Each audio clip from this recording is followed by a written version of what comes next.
before experienced. I don't want In an to. unprecedented event, live via webcam access, you can watch me amputate my legs with a homemade guillotine on September 19th. Yes, you read that correctly. Now you may be wondering what kind of demented website you have found. Would not recommend. People read the words amputate and guillotine and automatically freak. What I am doing may be a little untraditional, but that doesn't mean that this is some kind of freak show. I just want to run again. This incredibly alarming homepage alludes. Wait. He's gonna amputate his legs with a guillotine and he wants to run. So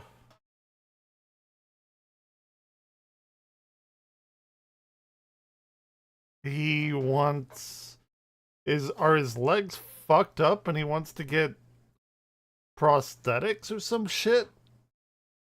Because I don't think amputating working legs, I don't think he knows what the words mean. To a sort of tragedy behind this all, especially with the I just want to run again line.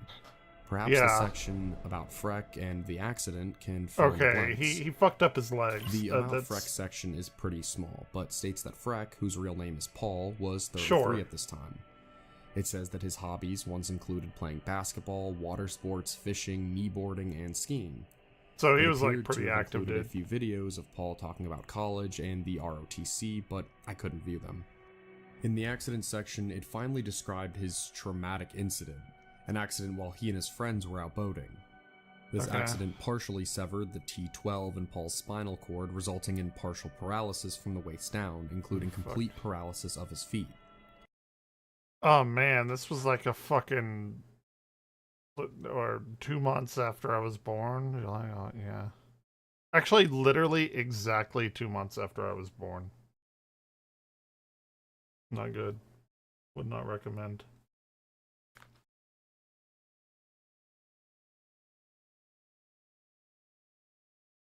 Would not recommend out of 10.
Okay. More bird time. Let's go. He cannot feel or move anything below his ankles.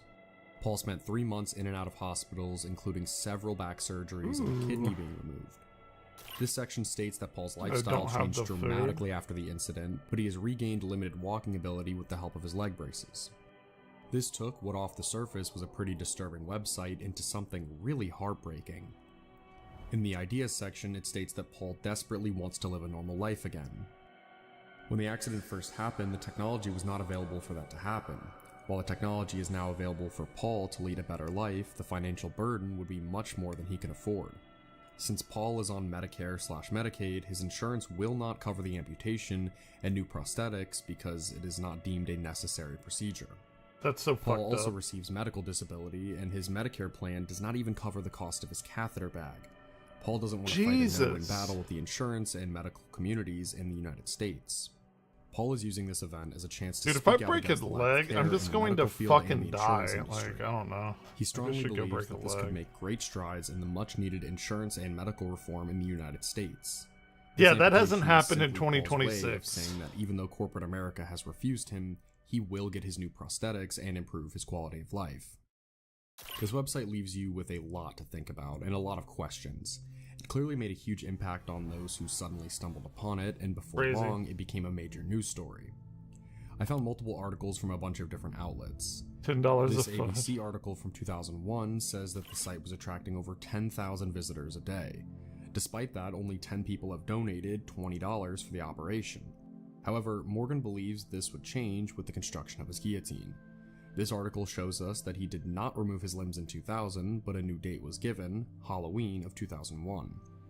A different article from November of 2001 stated that Freck would cut off his feet live on the internet on January 5th, 2001. The article states that if you donate $20, you can watch Freck build his guillotine. Then, on the big day itself, there will be an hour-long professionally produced web extravaganza, complete with prepackaged interviews, online polling, and of course, the big event. Freck will sever his feet at the ankle. He has no feeling from the ankles down, bleed for a while, and cauterize the wounds. The article itself even brings up the fact that the big day had been delayed twice by this point. In a late archive of the website from 2003, we can see that things have changed a little. On the home screen, we can now see Freck and his guillotine. The bottom of this home screen then addresses the fact that his feet still weren't amputated yet. He says that in good news, he secured a production crew, EMT services, lighting, camera crews, director, live band, the video and DVD production, lighting, location, production manager, and the guillotine. In bad news, he says that corporate lawyers made him lose a lot of his crew, the satellite truck, and the investors who were going to cover the production costs of the event. As a result, he says that the amputation is postponed until the money has been secured. Many of you may wonder why I'm not using the sign-up money to pay for the costs. The money paid for memberships is in escrow until after I perform the amputation, so I am hoping to find an interested investor to help me get this amputation underway. In the frequently asked questions section, there were a number of interesting questions asked. One of these was, what are you going to do with your feet after you cut them off? Would you consider an auction? I'm not sure if that's legal. Ultimately, it seems that Freck was planning to freeze his legs with the hope that maybe someday he'd be able to use them again. The next question asked what he was planning to do for pain management during the operation. He says he hopes that a doctor on site can administer some local anesthetic in each leg to cover the initial pain. Then, he says, later in the hospital, further pain treatment will be administered if needed. Towards the bottom, he's asked how many people he thinks will watch the live stream. He hopes it would be 200,000. As time went by, this website began fading. A place that once hosted thousands of visitors a day started becoming forgotten. By the mid-2000s, the website was no more. I found forums asking if anyone remembered cutoffmyfeet.com. That's Most crazy. of these threads ended up devolving into amputation jokes, but no one seemed to know what came of this site. In fact, there doesn't seem to be anything I could find about Paul online after this website disappeared. Which leaves the question, what happened to him? Did he ever really cut off his feet on livestream with somebody watching it in person? It seems pretty clear that he did not. He very publicly mentioned the various setbacks this entire operation was giving him. That is, if you believed he ever even would have at all. I can only assume that he just decided to shut down the website one day after realizing that it wasn't going to help with his medical costs. The thought that somebody felt he had no other choice but to amputate his own legs in front of an audience is profoundly sad and horrifying at the same time. The website reminded me of a Pretty par for GoFundMe American from healthcare. long before GoFundMe ever existed. For a brief time, he truly got the attention he hoped for, but it looks like he never got the financial support. If he did get the support he had hoped for, who knows where this could have gone, and if he would have really done it. Instead, this site will forever remain as one of the most infamous tales the old internet has to offer. That's crazy. I've never heard of that. Cutoffyourfeet.com. Did he do it? Did he not? I don't know. At this time, the web was often described as feeling like an escape of sorts. It was a whole new world that felt vast, yet oddly intimate. God damn, I fucking miss the old internet so much. Sometimes the most alluring part of exploring the old internet was seeing how unknown some of the websites appeared to be. Exploring these websites full of passion, personality, and occasionally horror led to the internet feeling so vast and full of possibilities. That leads us directly to the next website of the night. First arriving in 1997 is superbad.com. It's a good movie.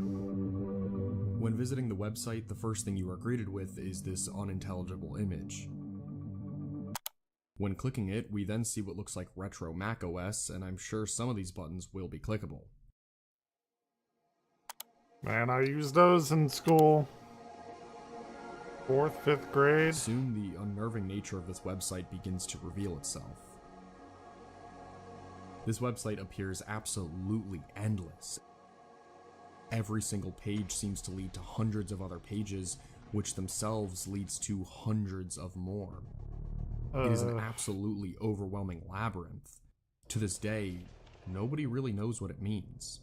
What some people have realized is that some of these pages seem to repeatedly mention certain people or characters. Mr. Hubris, Aunt Viv, Uncle Jay, and a surprising amount of references to bees. Bees? The art style within all of these different web pages is extremely varied and distinct. This website first appeared in 1997, and some of these visuals were shockingly detailed and advanced for the time. I'm sure that this combination of aesthetics and the cryptic nature of its design must have unsettled people. Nowadays, you might recognize a website like this as an ARG. Superbad.com looks like it must be some sort of cryptic puzzle to solve. Many ARGs today feature these sort of complex, unsettling, abstract puzzles. It's also an early example of web art, that is, artistic work specifically produced using the tools of web design. Back in 1997, something like this would have been completely unheard of. I don't know what Likely left tucked many cards visitors are. confused, fascinated, and unsettled. A website like this, as off-putting and creepy as it may have seemed off the surface, was revolutionary in a way, and eventually it began getting recognized for its feats. In 1999, it received a Webby Award in the Weird category. In 2000, it was actually displayed at the Whitney Museum Biennial along with 9 other websites.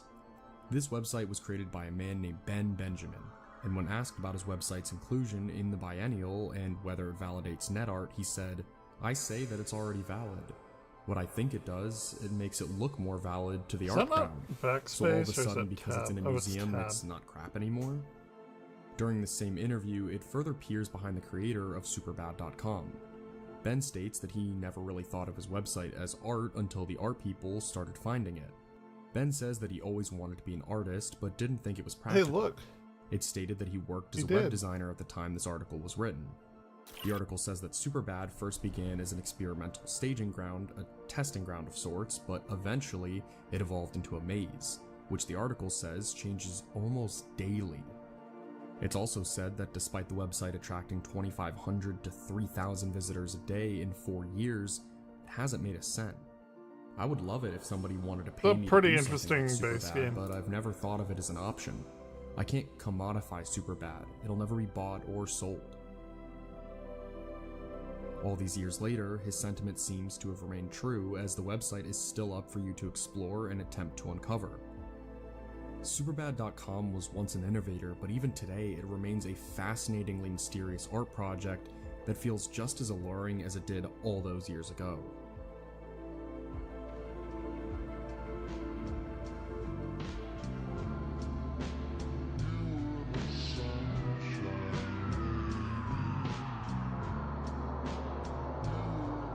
From the earliest days of the internet, people have used it as a place to document your thoughts.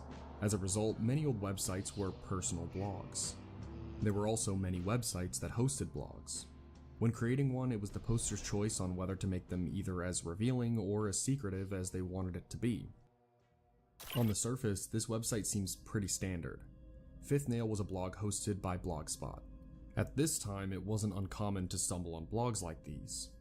From behind a screen, you could get a sense of the life and psychology behind someone so far from your own. These early posts consistently mention his cat and also consistently mention a game this guy loved playing called Delta Force. However, just a day later, on January 5th, there was a giant alarming blog entry posted. It begins by stating that he has dedicated a lot of research towards studying sex offenders. In his words, he has researched why they do what they do, but more importantly, what it is that they do. He likens treating these people to treating drug addicts. He then says, We instead berate the offender with how wrong and even monstrous their thinking is without giving them credit for having an honest, rational thought. Instead of denying the truth and telling the offender they should do the same, if we want to help the victims, we have to help the offenders and recognize that they are victims too. They are victims of their own distorted views. In order to help the offenders, we have to recognize that the thinking that keeps them from seeing the hurt they have caused is the same as the thinking that keeps us from seeing the rationale behind their often denied belief that they really did not hurt anyone. Then he feels he needs to state a few things before continuing, namely that he is not actually a child predator, before stating that he was 16 when he committed his crime. He says that because of his family circumstances, he thought that what he did was normal and that everybody did it. Then he says that he spent 2 years in an experimental treatment program that has since been dismantled because of extreme failures. Failures that include people reoffending while still in the program, as well as more than one therapist offending while working with the patients. Due to numerous civil rights violations, this program, which was supposedly at Western State Hospital, was shut down.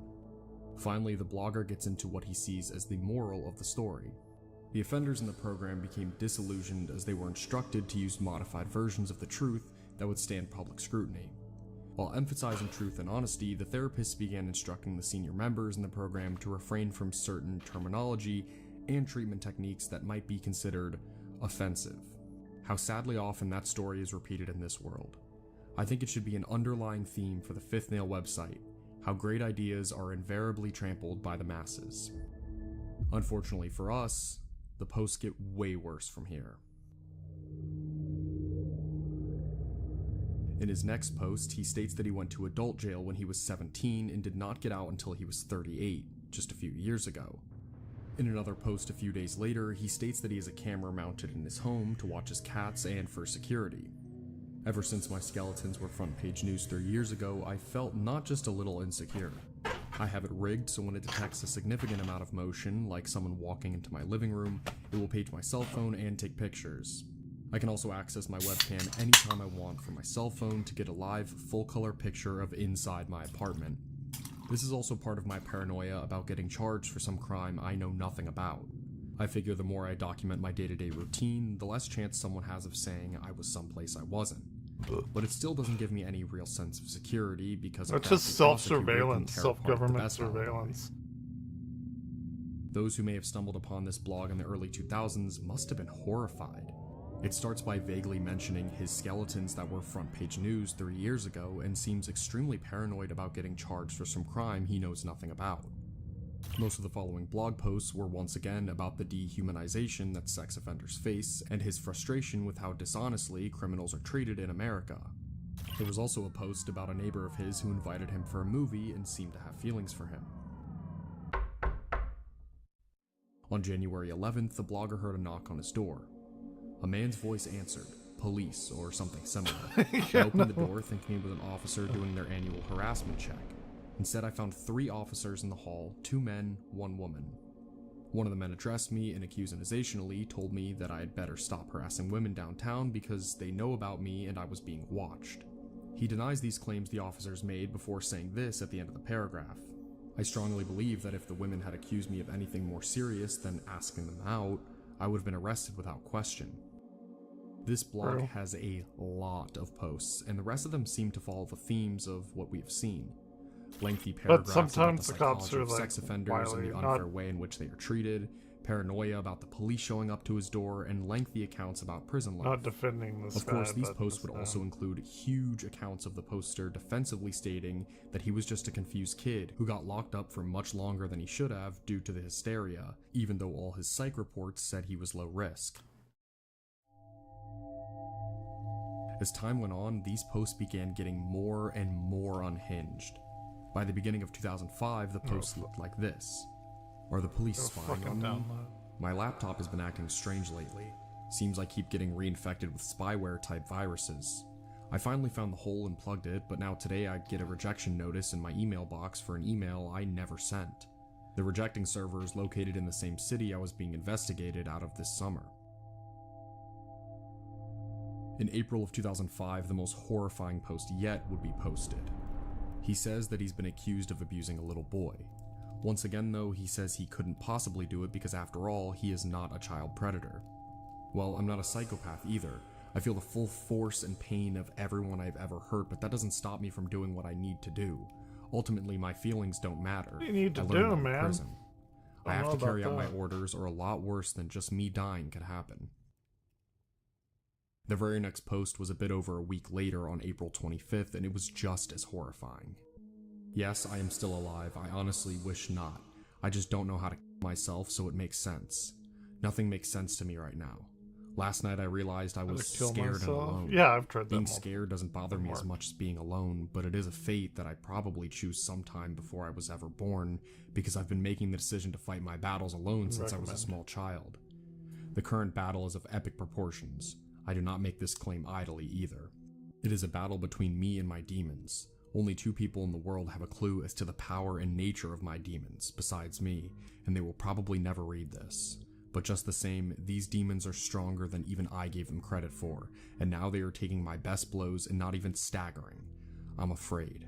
Very afraid. If they win, that a lot of people will be badly hurt. And they've had their way before, so I know what they can do. Will be heard by me. I've been praying a lot and asking God for help. I've asked him to step in and intercede directly, because I see no other way at this point that I can. See, what is it with these people and like their mental health issues and then believing in God and then like hurting other people? I'm a very big atheist and I don't want anyone to be fucking hurt. Like, it's so fucking weird. I don't know. If you are reading this and you believe in God, please pray for God to help me defeat my demons. God has shown me the right choice, but my demons have tied to a spit and the fire has already been lit. I don't know if the right choice is even an option anymore. On May 11th, 2005, he would return, stating that the demons have taken over and that he was very afraid. I was in prison for over 18 years since the age of 17. As an adult, all I knew was the oppression of incarceration. All those years I dreamed of getting out and getting even. Instead, I got out and I got even, but did not get caught. So I got even again and again and did not get caught. So I figured, well, I got even twice. Actually more, but that's neither here nor there. Even if I'm the only one who knows. So now what? Well, that was when the Happy Joe dream started. I met a bunch of really great people, the kind of people I didn't even know existed, but here they were, bunches of them. My neighbors, my landlords, my professors, my coworkers, and they were all good people who were willing to give me a chance despite my past. They were willing to accept me and be my friend, something that was new for me, having been betrayed by so many friends and even my own family. So I tried to make it work, but the problem was those demons, the ones who got even for me. They kept reminding me that if my new friends knew about them and what I had done to even, then so much for their friendship. So Happy Joe was just dreaming, or pretending to be happy. Then, on May 13th, he would post for the final time. My mother is crying right now because her son is in trouble again. She tried to raise a good son, and she knows her son has a good heart, so why does he do these things? She's probably more hurt and confused than me. Does it matter? It hurts me to know these things. But does it matter? 100 years from now, all my mother's pain will be forgotten, and other mothers will cry for their sons. 1,000,000 years from now, there probably won't be any mothers. At least not like we know. I have feelings. In fact, I think I must be more sensitive than most people because I seem to feel more than they do. At least, more than what they are willing to openly express. I feel for the starving children and families in the world. Others say, oh, that's too bad, but I can't do anything, so... I wish I could be more honest about my feelings, but those demons made sure I'd never be able to do that. I might not know if it matters, but just in case, I'm working on an encrypted journal that is hundreds of times more frank than this blog could ever be. That's why I keep it encrypted. I figure in 30 years or more we will have the technology to easily crack the encryption. Currently, very uncrackable. I have the technology! PGP, and then the world will know who I really was, and what I really did, and what I really thought. Also, maybe then they will understand that despite my actions, I'm not a bad person. I just have a disease contracted from society, and it hurts a lot. I hope to complete this journal before I die, soon, or turn myself in. I still might do that. I think it's the right thing, but of course, I'm not sure. Speak of being sure, I wish I could be sure about my thoughts, but right now the only thing I'm sure about is that I'm sure about nothing. It is not a good position to be in considering my circumstances, being a felony fugitive and all. After this, his blog became radio silent. That was until this. Breaking news out of Coeur d'Alene, Idaho tonight. An Amber Alert. An 8-year-old and a 9-year-old missing. Their entire family really? wiped out. The author of this blog was a man named Joseph Duncan, and in 2005, he was arrested for the murder of Brenda Groen, her boyfriend Mark McKenzie, and her 13-year-old son, Slade Groen. They were found bound with duct tape and brutally beaten to death in their home, where it was quickly discovered that Brenda's 2 other children, Shasta and Dylan, were missing. This became a weeks-long manhunt. Over 400 acres of land were thoroughly searched, but to no avail. That was until the police got a call from a local Denny's. In July 2005, a waitress noticed a young girl sitting with a middle-aged man. This girl looked as if she hadn't bathed in a while, and the middle-aged man would not take his eyes off of her. She then realized that this girl resembled Shasta, who was all over the news. When the police arrived, Joseph Duncan was arrested. Shasta had been kidnapped and held captive by Duncan for 48 days. Tragically, her brother was already dead, having been killed right in front of her. Duncan was officially sentenced to the death penalty in 2008, and around that time he confessed to the murder of Anthony Martinez. Fucking awful. In 1997, while playing in a neighbor's yard, Duncan pulled up to the home and offered Anthony and his brother Marcos $1 to help find his lost cat. He then attempted to kidnap Marcos, who Anthony helped free, before being taken himself. 15 days later, his body was found naked and bound with duct tape. Shasta later told investigators that Duncan had told her about even more crimes, including the murder of Sammy Jo White and her half-sister Carmen Cubias, who were aged 11 and 9 respectively. Duncan himself would claim to have assaulted 13 young boys, with the earliest being when he was just 15 years old. In March of 2021, while awaiting the death penalty, Joseph Duncan was found dead after refusing treatment for brain cancer. The family of those affected by this pathetic man found solace in the fact that he could never harm anyone again, even if it wouldn't bring their family members back, and have made multiple public statements about it.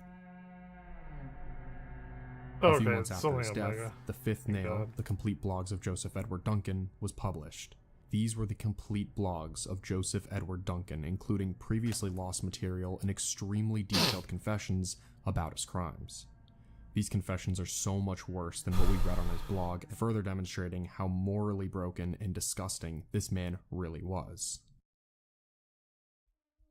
The families this man tore apart are still very much within living memory.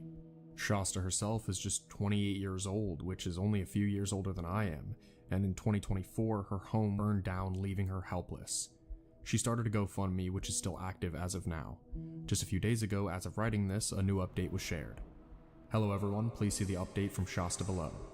Sharing my story in Out of the Woods has been a roller coaster, incredibly hard, but also incredibly empowering.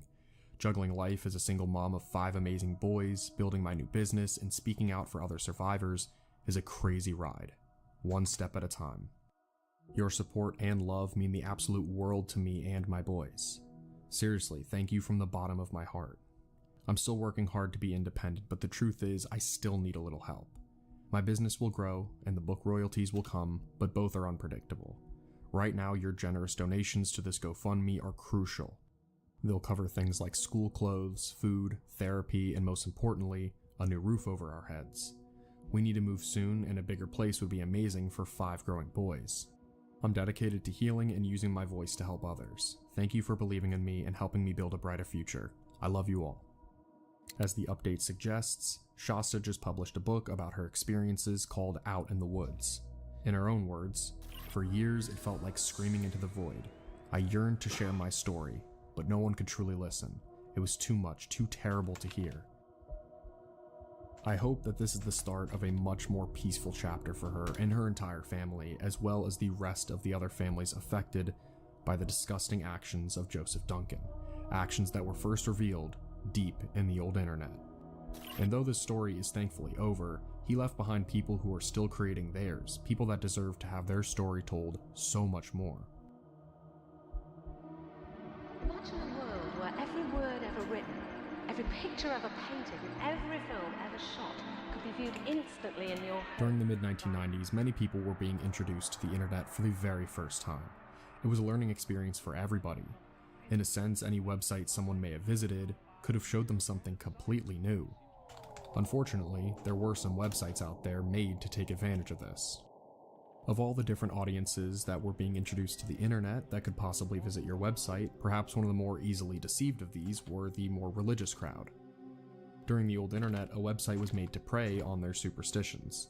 That website was winkingjesus.com, featuring the miraculous Winking Jesus. The front quote of the website says, "On April 23rd, 1996, this picture of Jesus Christ miraculously winked at me. This experience has changed my life. Over 100,000 people have come to witness this miracle. Many people have had a lot to say about their experience. If you were fortunate enough to witness this image of Jesus Christ wink, please tell your friends and family about this miracle. Reverend Jonathan C. Chance." Miracle. One of the notable sections of this website are the testimonies. These are hundreds of different comments from people who have witnessed the winking Jesus. So, what's the deal Winky with it? Jesus! Well, I'm as you may have blessed. guessed, if you stare at this image for long enough, it has the ability to blink. That's because it wasn't an image, it was a GIF. However, there are a few tricks up its sleeve. Firstly, it blinks very quickly. Secondly, once it blinks, it won't blink again. To someone not very familiar with the internet at the time, this might have left them questioning if what they saw really happened. But then if you scroll down, there are hundreds of testimonies. Users could submit a testimony claiming to either have seen Jesus wink or not see him wink. So hundreds claimed that it was a miracle that Jesus winked at them, and hundreds said the opposite. Damn. As the website went on, it began selling merch.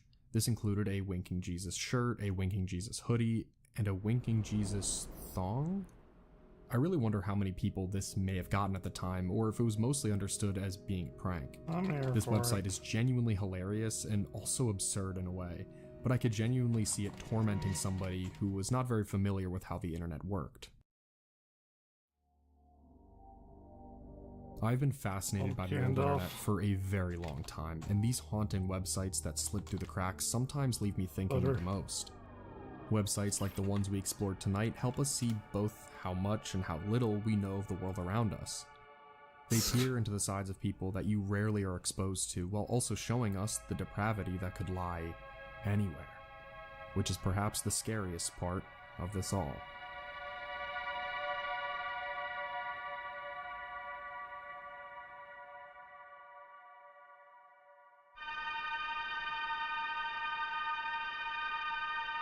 Damn. This is a good video.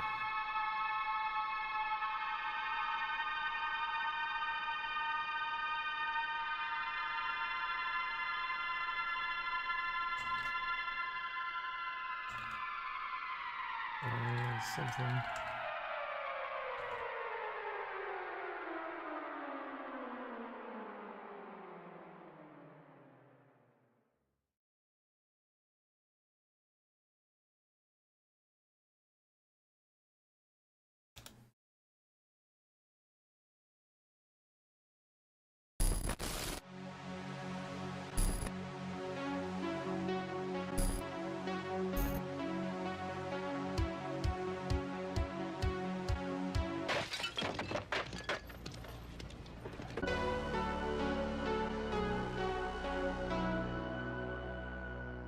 Damn.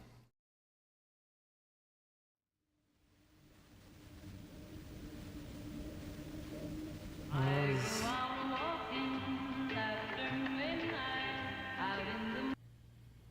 Those two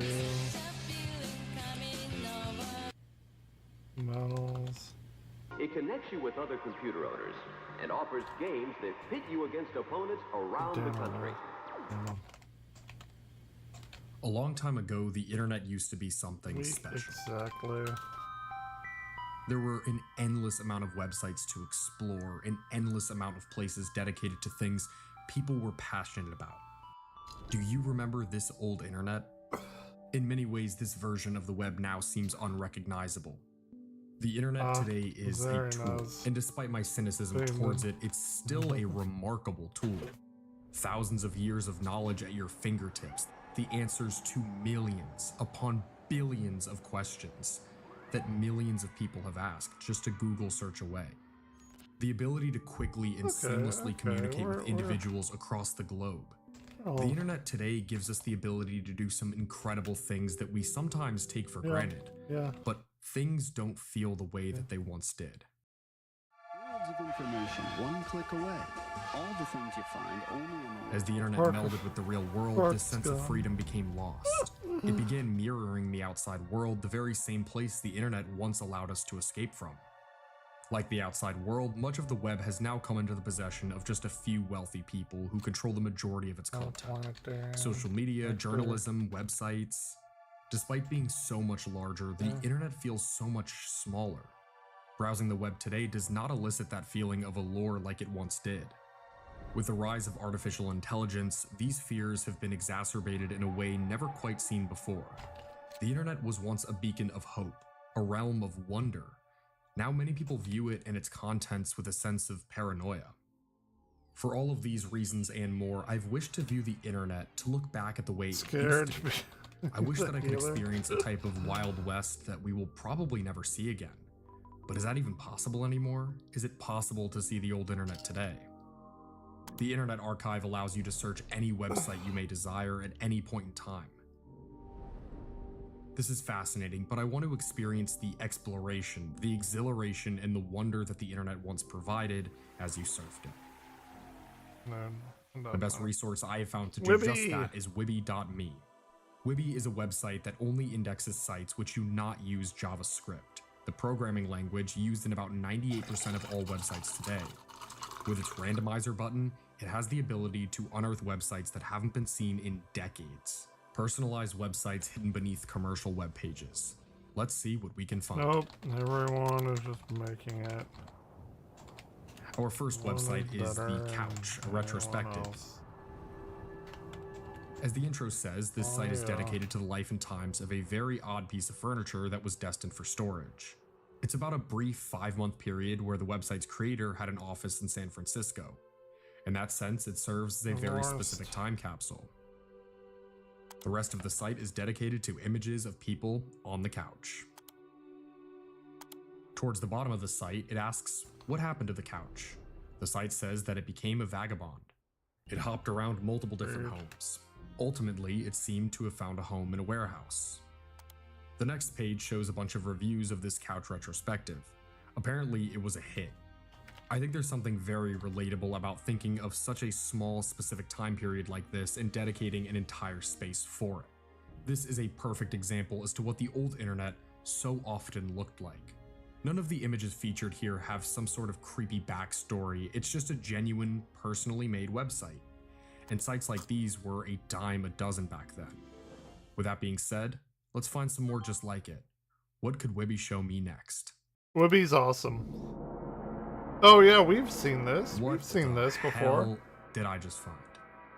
Our next website is called Bathe in 2 hours of exploring the old internet. Let's fucking go, baby.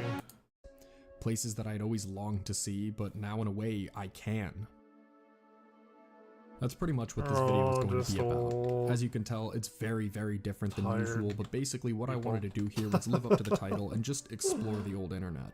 Something even more exciting about this is due to the fact that not every old website was as bombastic as a See Me Rot or a Death in Hell. In taking this journey that we are about to foray in, maybe you will find that there are some true takeaways that we can make regarding the internet as a whole, and even some deeper things to ponder. Without further ado, let's simply get started. Tonight, we're just going to explore the old internet and see what things looked like, at least in as close of a way we can see these days. My happy.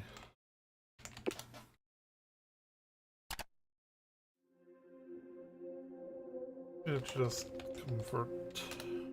The very first site I landed on was titled Ray's Random Birdie Info.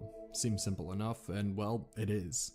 On this website, you can see a ton of miscellaneous info regarding birds, including things you'd want to know before owning one, especially the random stuff.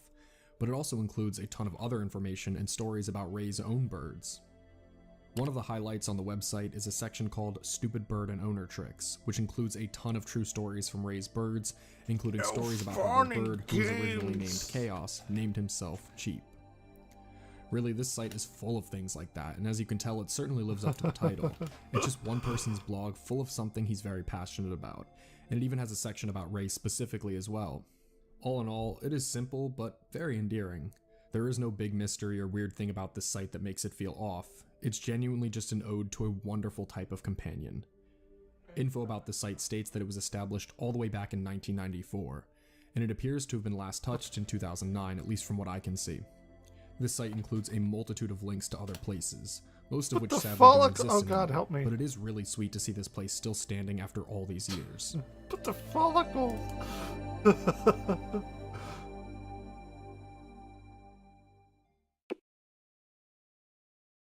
Uh-oh. For our second site, here is Internet Explorer is Evil. This is exactly the type of thing I hope to find too, because look at these animations. Anyways, as you can tell, it very much lives up to the title, giving a plethora of reasons as to why this would be the case. The poster was calling it bloated, invasive, and it even began mentioning how this type of behavior is going to lead Microsoft to monopolize the entire internet. However, it doesn't end here. There is a humor section that makes a ton of tongue-in-cheek jokes about Internet Explorer, and then there's also a miscellaneous section full of rants. Craziest of all, it is still being updated to this day. From the time of recording, there was an update as recently as November, and all these years later, it truly doesn't look like much has changed. These rants are full of more cynicism regarding the internet, except of course for the modern day. There's complaints about the sluggish nature of Windows 11 and other things such as how this user can't support Google anymore. There's information about the creator of the website as well, with a section featuring even more strong opinions about stuff. That's about all there is to it, but to me it is interesting to see a live account from the time of somebody seeing the internet beginning to change.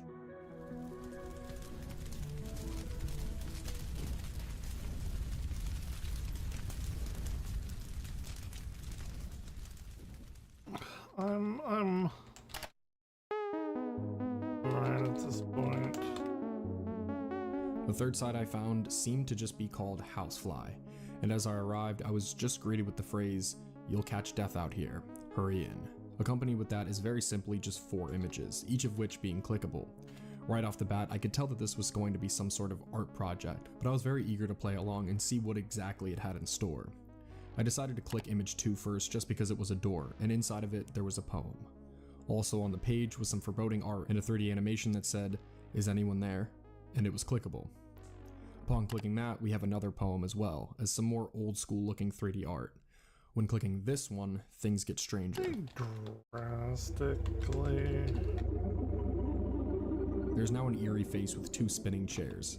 After reading one more poem, you are then sent back to the start, as it appears that the room is complete. The rest of the rooms take a similar route, as they all have strange art and poems. One of the ones that really stood out to me was this one. It has an illustration of what appears to be a woman's face with text in the background repeating the phrase, "No one likes me." But if you click the face, it begins crying and everything becomes more and more intense. After that page is over, there's a full-on animation of a crying face with a cat in the foreground. This art project definitely appears to be more personal, as some of the poems are very specific, and that picture of the cat makes me wonder if that is the pet the creator of the site lost in the past. One more thing I must mention is that this site actually is not nearly as old as everything else featured here, as this site was actually made with the NeoCities engine, which is something I wanted to briefly mention. NeoCities is a web creation engine created in 2013 with the goal of reviving the old, unmonetized era of the internet. It was inspired by GeoCities, which was a hugely popular web hosting service founded in 1994 and eventually purchased by Yahoo in 1999, where it quickly began disintegrating until it was finally ended in 2009. In talking about the old internet, there was no way that could be done without mentioning GeoCities. It was completely free to use and unmonetized and served as one of the most powerful symbols of this era.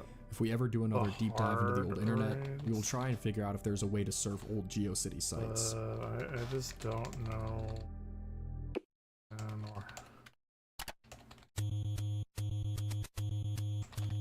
Next up, I found something much more simple, a shrine to the NES game Kid Icarus, as the site itself says. Kid Icarus is one of my favorite NES games. I played it a lot and beat it quite a few times. It is often called the companion game to Metroid, and the 2 games do share a similar graphic and music style. Unlike Metroid, Kid Icarus' setting is not outer space, but a mythical world based somewhat in part on Greek mythology, although many of the monsters are unlike anything you've ever seen before. It has that same sort of dark and gloomy atmosphere of Metroid, which sort of gives it a gothic feeling. Kid Icarus is also one of the most difficult games for the NES. This shrine is meant to showcase one of my favorite and most unusual games. Yeah. And that's exactly what the like- site does. There's a section all about like the characters, the enemies, music, Savage. and there are even sections about fan art. Once again, similar to the first site, it's They heartwarming to see a did. place created by one person just showcasing a singular passion. And speaking of singular passions, let's check out Jeff's Robots, a place where Jeff is clearly very passionate about robots as he seeks to collect them. You can tell this one is old too, because not only does it have a copyright from 1997, it also says that this site is best at an 800 by 600 resolution. It also features more very charming 3D animations, one of my favorite staples that some of these old websites used to have. The collection of robots truly does seem to be vast too.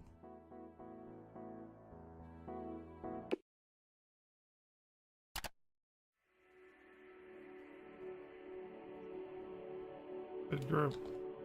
A site that I found incredibly fascinating upon taking this journey was one called amcho.com, and the reason why is because it is a very old place, talking about the concept of the internet. We'll see if As anyone the adds headline me. says, what can the internet do for me? And as you can see, this website lays out some of the important things the World Wide Web can do for you, starting with email. This is probably the least hyped part of the electronic What can the revolution. internet It is do also for the me? easiest to God damn it. understand. It is Everything also wrong. probably the most useful. Everything thing wrong Think of ever. email as a clever fax machine.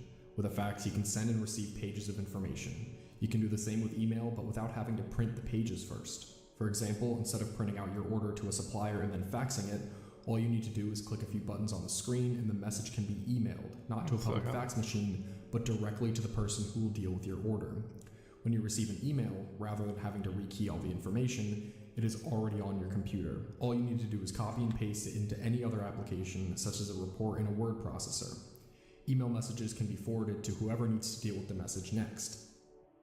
It then talks more about the internet and websites as a whole. If it wasn't worth it, all the large companies would not be there.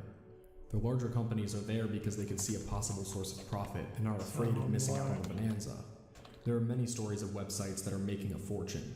These, I think, should be taken with a pinch of salt. The sites that are probably making money are those selling pictures on a pay-by-view basis. Maybe the quality is better if you pay for it. Possibly the search engines are making money through advertising. But probably the greatest benefit is to existing businesses that use the internet as a tool to improve their existing business.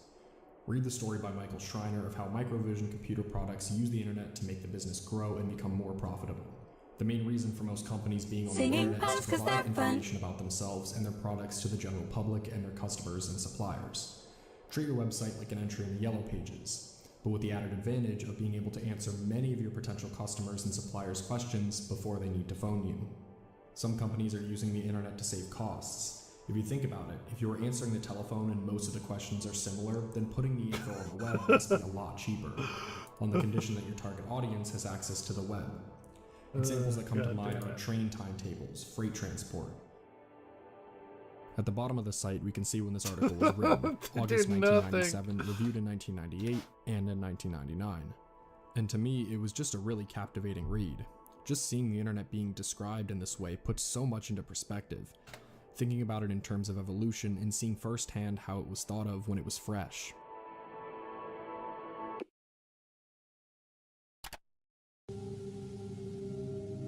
Oh my god. Next up, we have a site all funny. about Furbies. Except it's not about buying them or talking about how cute they are. No, this site is about Furby autopsies. It mentions how they had a particular Furby for about 3 days.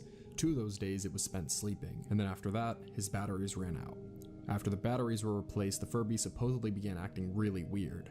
His eyes were stuck half open, it was making a weird buzzing noise, and resetting it would not help at all. At some point it even began smelling, so this left only one option. Dozens of experiments with trying to unjam and reset and reboot him were unable to restore him to healthy operation. Tulika was definitely a terminally ill Furby. So we did what any bereaved Furby owner would do. We cut him up and took pictures. So in case you ever wonder, here's a step-by-step guide of how to give a Furby an autopsy. This autopsy took place in 1998, don't give a Furby an this is likely around when the autopsy. website was created too. What did the And it's just so Furbies weirdly do? macabre, even though we're talking They about did a toy. nothing. There's a section about the Furby's guts, its cause of death, and much, much more. There's even a frequently asked questions section full of questions like, He was does only Furby 3 learn? days old. Do you hate Furbies? Does Furby hear, see? And last but not least, can a Furby catch fire?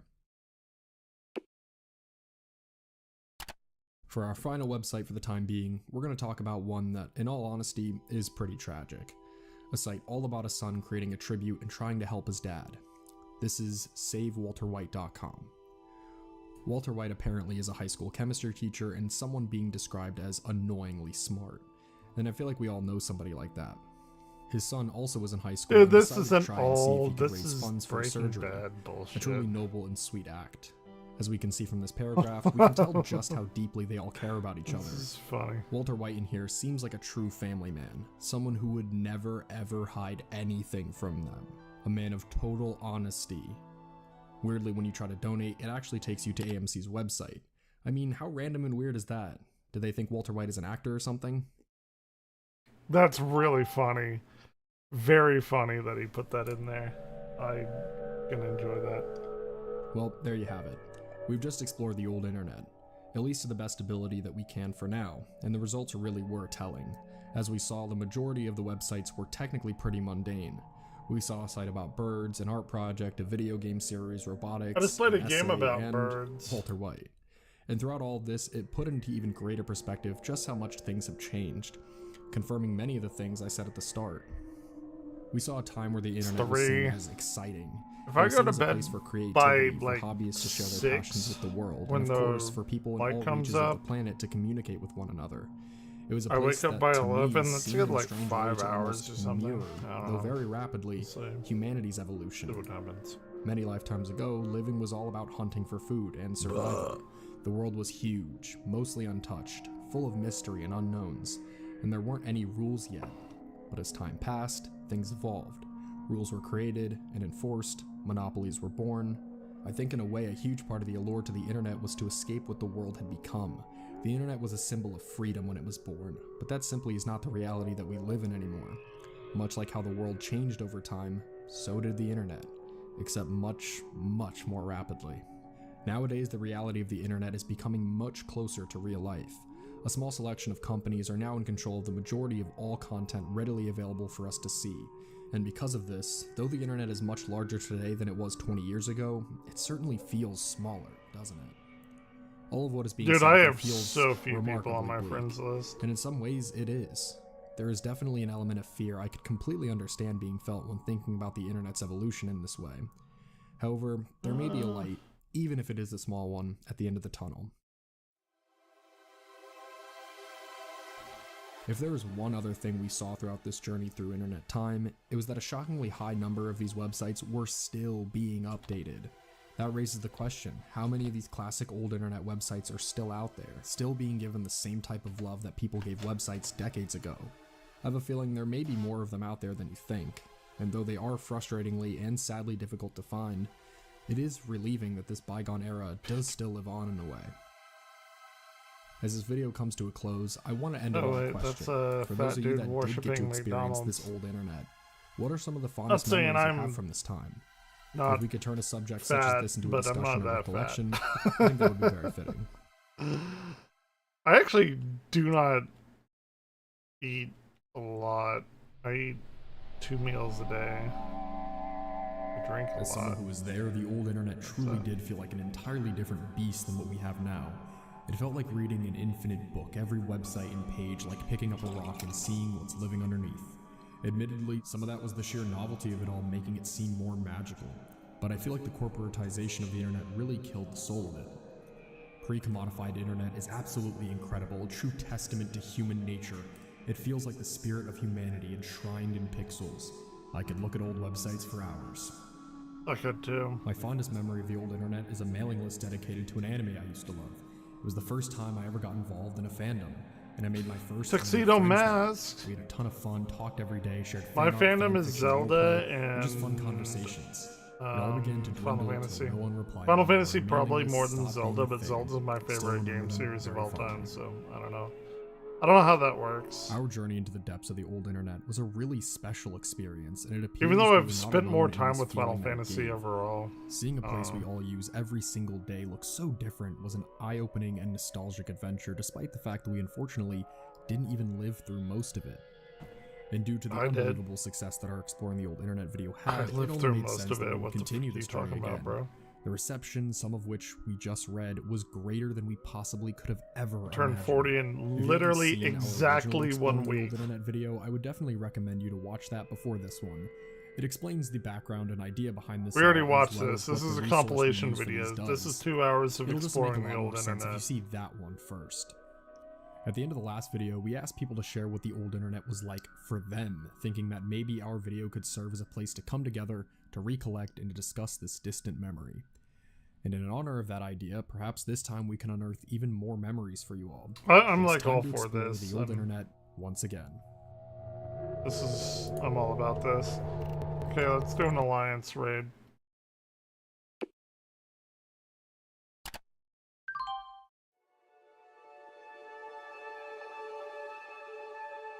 The resort is a geek house in the mountains of Santa Cruz, California. We are a fully network-connected household of 7 housemates who employ the full power of the internet to nag our housemates about chores and otherwise organize our lives. We've been the resort since 1992 and online full-time since 1994. Someone needs to make a site called 1.0 Internet. And it needs to be a site that other people can create sites on, so everyone can like be part of that community. In the future, all houses will be like the resort. That's what needs to happen. However, it is actually, likely that the people in this future will Tell be me so I'm wrong. busy forwarding mail to their housemates that they will forget to eat and will thus die. In clicking the Geek House link, it states that a geek house is pretty much a home comprised almost entirely of computer nerds. And along with that definition, it says that there are a number of these houses in the Santa Cruz area. And below this, it shows pretty much all of them that are known. I tried to click some of these other clickable pages for the supposed other geek houses, and unfortunately it seems that the vast majority of these links are dead, but I did find a few that worked. One of them was the abattoir, and wow, is this website colorful. dude, that is Residents of the abattoir are heavily eye armed at all times and will kill diabetes. intruders on site. Diabetes. Happy New Year. Of the few other links That is I some found, most fucking of them eye were actually pretty diabetes. personal, with photos of these house inhabitants and not much else. But this whole geek house section certainly explains what It the is resort is all about. 3:05. I If you have read work everything tomorrow, on the but resort not site is until written, you can tell that a lot of technically, it is comprised of in-jokes and the things like that 1 only other o'clock, people in the resort would probably understand fully. There's a place called Meet the Resort that explains the origins of this place and how it came to be. 7-bedroom, 3-bathroom, 2,600 square foot on 2-acre pool spa. 1992. Who wouldn't jump at a chance to live somewhere like that? The resort was formed when Solgood and Banshee decided that they needed to stop living in small houses and furthermore needed to establish a geek house of unparalleled magnitude. They had lived in the Parrington dorm for 4 years at UCSC. Dude, we're like and ants. had They're lived in already separate like houses in all Santa over Cruz this for a shit. few years. Banshee really wanted to live in the Can even woods, and barely Solgood get a really spell wanted a geek off. house. So Banshee found this ad in the classifieds that appeared to have everything they both wanted. Privacy, forest setting, lots of space, lots of bedrooms, a pool, and a spa. Though their current housemates were rather displeased, they went ahead and tried to organize a motley crew to secure this wilderness retreat. They pulled in Fez, a friend from work who had gotten tired of living alone. They pulled in Pickery and Vag, with whom Banshee had spent much of the spring of '92 getting Vag? trashed. LaFole was a friend from Parrington looking for inexpensive housing. Angel was a friend from the UCSC computer system who wanted a housing change. With these 7 assembled and much bickering about who was to buy the toilet paper later, the resort was born. To me, there's just Dude, I something wanna really make sweet an about old seeing a group of younger website. people dream of all living together, actually making that happen, and then opening a website to Just document all about it. HTML, And the none, fact that no they still may be living there JavaScript or all these any years of that later bullshit. only adds to this.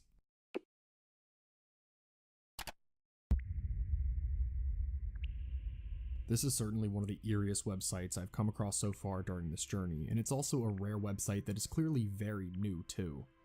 The contents of the site is just a YouTube link. The site is called spotthedrowningchild.com.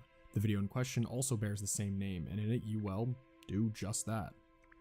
The video in question has a fixed camera of a wave pool with dozens and dozens of people in view, except at one point, one of the kids begins drowning, which is spotted by the lifeguard almost instantly, who jumps in and saves the kid. Being posted on a channel called Lifeguard Rescue, I think this video was made to show how important lifeguards can really be, and it also shows how difficult the job can be. There were so many people in view that it seems very, very difficult to pay perfect attention to them all, especially when drowning can be so quiet. Dude, I couldn't But do this that. lifeguard Fuck saw it that. instantly and Even, saved like, lives. I'm a decent The swimmer. description of the video says, Or I used to be, peer anyway. pressure in pools can lead to dangerous situations. The person who Fuck winds up that, being though. rescued is just trying to make it back to his girlfriend. Instead of asking for help, which would have been embarrassing, he decided to chance it. This is a good example of someone who goes Oh, vertical and can't make any meaningful swimming motions.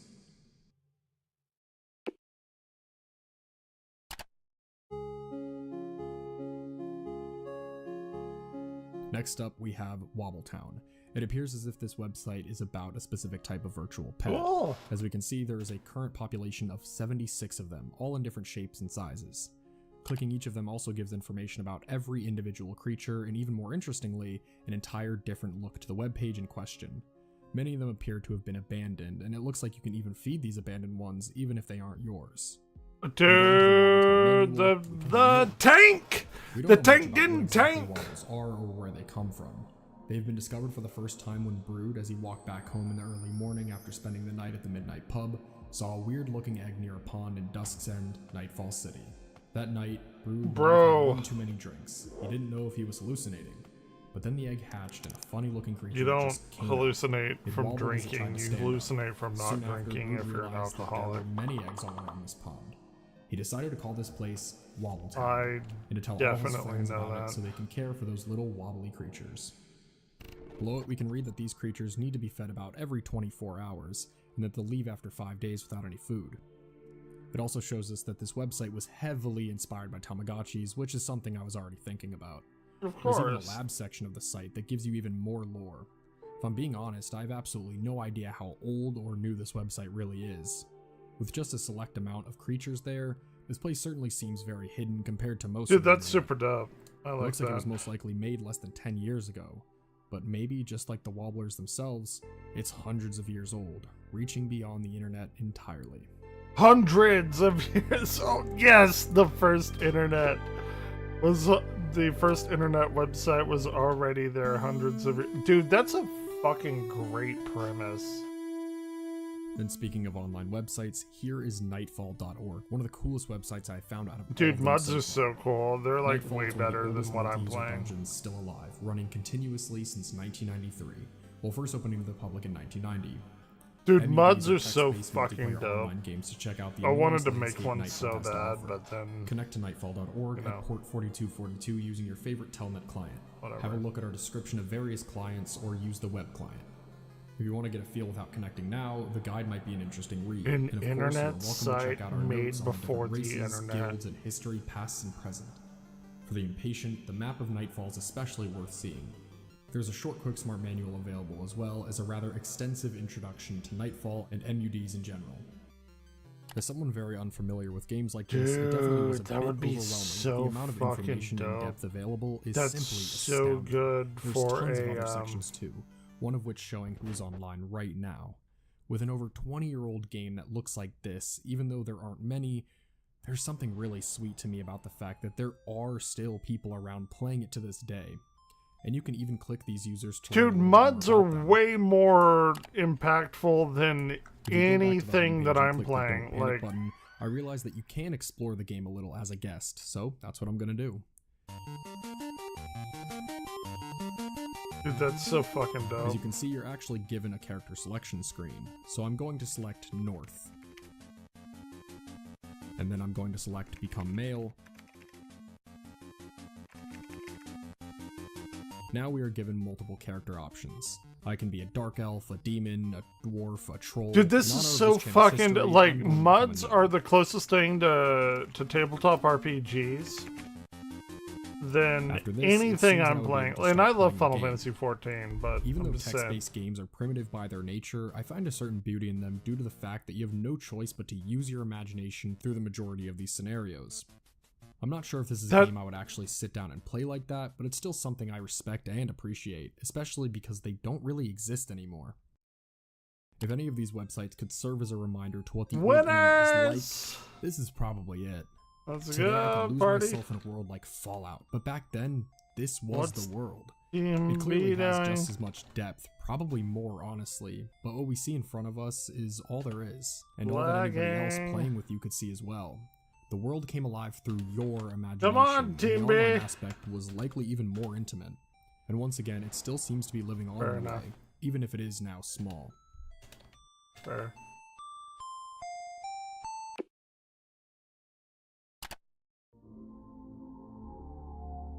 Next up is a really important one.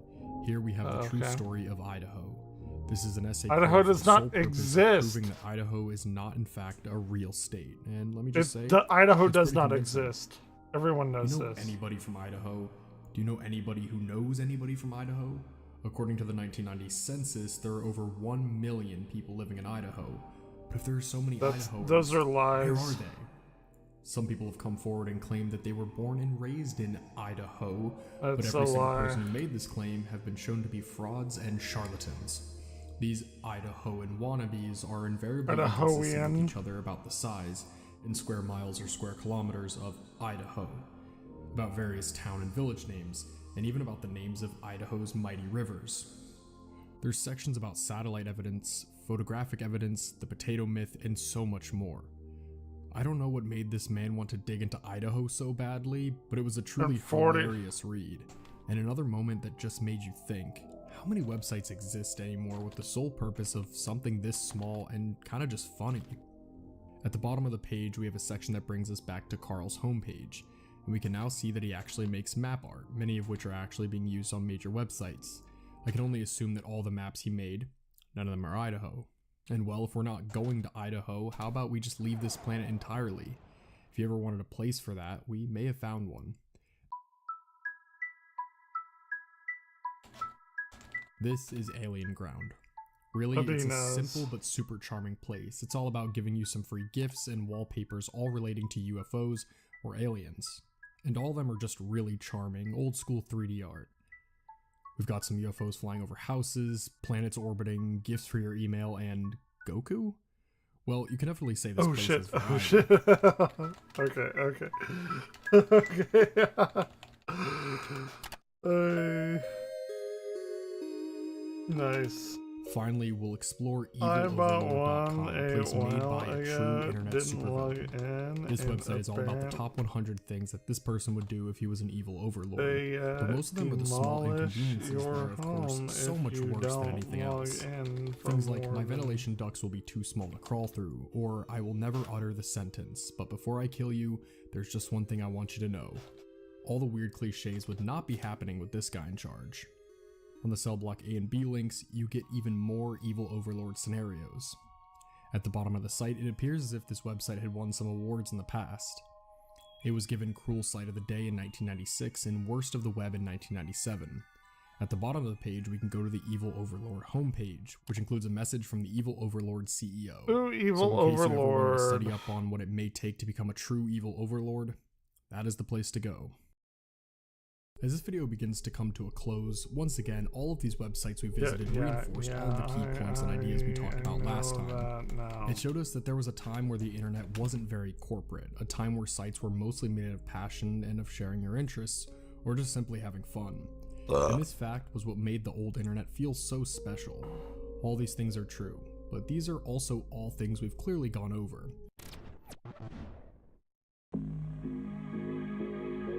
Many comments in our last video mentioned Yeah, taking things about the internet we millions have of today gil and spent. combining it with the old internet that felt so special. Did not But know if the old the internet was stipulation. this incredible, why would you take any aspect of the internet we have today with us? Well, even though so many things about the old internet appear to be beautiful to my eyes and to the eyes of many, it's important to not wear totally rose-colored glasses either. For even at this time, there were of course negatives. Obviously, loading times were bad, It but this just isn't what we're began. referring to. A big positive for the old internet was that feeling of freedom it gave. Anything was possible in this new revelation. Data. Anybody could create anything they wanted.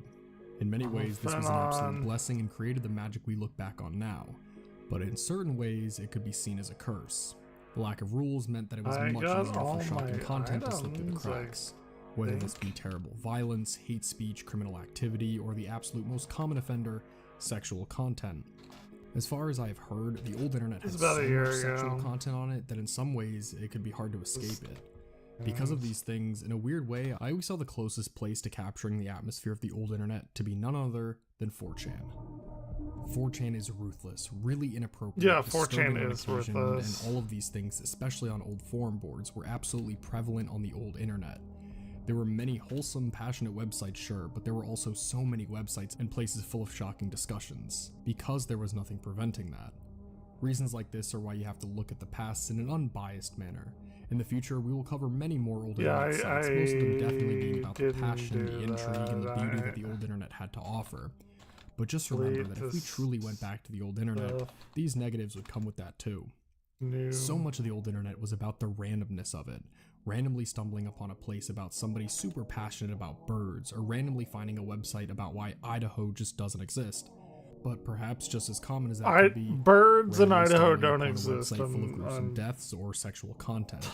And if you were exploring the internet at a younger age, that's something you probably still remember. On the internet today, the randomness that gave so much of this old era its soul is definitely for the most part gone. But as a result of that, it is a lot harder to suddenly stumble upon a place like that. Don't get me wrong, it can still occur, and that content is all still out there. I know that if I scroll through Instagram Reels for more than 5 minutes, the odds of me finding a tragic death are going to be way too high. But these things definitely aren't as commonplace as they used to be, and for the most part, you would have to seek these things out rather than it just appearing. Unsupervised internet access still meant that many of us found these horrific things at a young age, but again, those were usually seeked out specifically, which creates an entirely new argument that goes beyond just the internet itself. As it stands, this all seems to be about a balance. People want the soul of the old internet, the explorative and passionate nature of it. Because of this, we'll just keep looking back. We'll imagine what it could have been like if these things combined the way we wish it did, and next time we'll explore a web hosting service we've talked about in lengths already, but truly give it its flowers. When thinking of an old website, chances are high that you are thinking about GeoCities. Hell yeah, brother. This web hosting service, which originated in 1994, was at one point the third most browsed site on all of the internet. It is probably best known for these charming designs that express greater than words could the special revolution that the internet really was in its infancy. On GeoCities, perhaps more than anywhere else, you were able to see the true spirit and passion that humanity could express when given the freedom and excitement to. On GeoCities, you could just create whatever you wanted and create. Why did they not go through the teleport? In 1999, GeoCities was purchased by Yahoo in what would unfortunately be the beginning of the end. Things were okay at the start, but as time passed, it became more and more clear that Yahoo wanted to move on from the service. And in 2009, that's exactly what happened. In April of that year, GeoCities was closed, which permanently destroyed the most amount of history. No, but there's like a NeoCities, millions and millions. Should of we go and vanished overnight? Try and get a NeoCities account and make a Luckily new for us, website? Though, some of it was saved. There are multiple people that have made it a mission to archive as many GeoCities websites as possible, and that means that many of them have miraculously been saved. In this video, I can't randomly be shown websites in the way that Wibby did, but in these archives, there are thousands upon thousands of websites to randomly scroll past and explore. That's why in this edition of Exploring the Old Internet, that's exactly what I'm going to do. GeoCities had I turned 40 there in was like Area literally 51 for websites about science fiction, fantasy, conspiracies. There was Hollywood for websites about film and television. There was Times Square for websites about computer games and RPGs. Every one of these sections had many more subsections, and these are just a few examples. While I definitely can't explore everything, I'm going to attempt to go through a number of these sections to unearth some more old websites that haven't been seen in decades. The website we'll be using throughout this entire video is geocities.restorativeland.org, and the second you get there, you're already hit with how huge Get out of here, really is. Claw There's all these thingy. headers like we mentioned previously, and under each of them is a giant swath of subsection links that lead you to all sorts of websites. Regardless, I want to see what this archive has to offer. Why not start at the first heading, Area 51, and why not subsection Dreamworld? That has to be good. The first website that really caught my eye is the unofficial website of The Shape, Michael Myers. Clicking into the website itself, you immediately start to notice the 8-bit sounding Halloween movie theme music. The website has that great old school feel that we'll become very acquainted with by the end of the video. Yeah, another millennial! I wonder what could be millennial. behind some of these. I wanted to check out the link in my image board, but unfortunately that link was completely lost, so let's check out the link Michael Myers. This area is super weird, the way the text is lined up, but the theories in here about whether or not Michael Myers was truly evil are classic. I love the what-if scenarios this obvious superfan poured a ton of thought into. Why not one more link before we move on? My mask picks. That's some it has to be bullshit. what we're all thinking. Yep, look at that. It's a bunch of pictures of the website's author's That's very own bullshit. Michael Myers mask. I wonder if this is a got prop here mask or before. homemade. Either way, it is really cool to see the utter dedication to the infamous shape all over this ancient site. We started in Dreamland, and I'm honestly curious what else it has since we're here. Man, it is just X-Files fanfic after X-Files fanfic. Why not try something else? Let's try something. I've done this. I wonder what the bungalow subsection could be about. Fucking million times. Well, this one caught my eye. Disney Girl's homepage. This site isn't that much to look at on the surface, it seems, but let's give it a shot and click one of the links. As a Disney World regular, my absolute favorite part of the park was Tomorrowland, so let's start there. Okay. Well, there's really nothing here. Why not New Orleans Square? I'll be right back. And I'm gonna get... Well, this one has a clickable link to a part about the Haunted Mansion, which of course is one of the most iconic stops in all of Disney.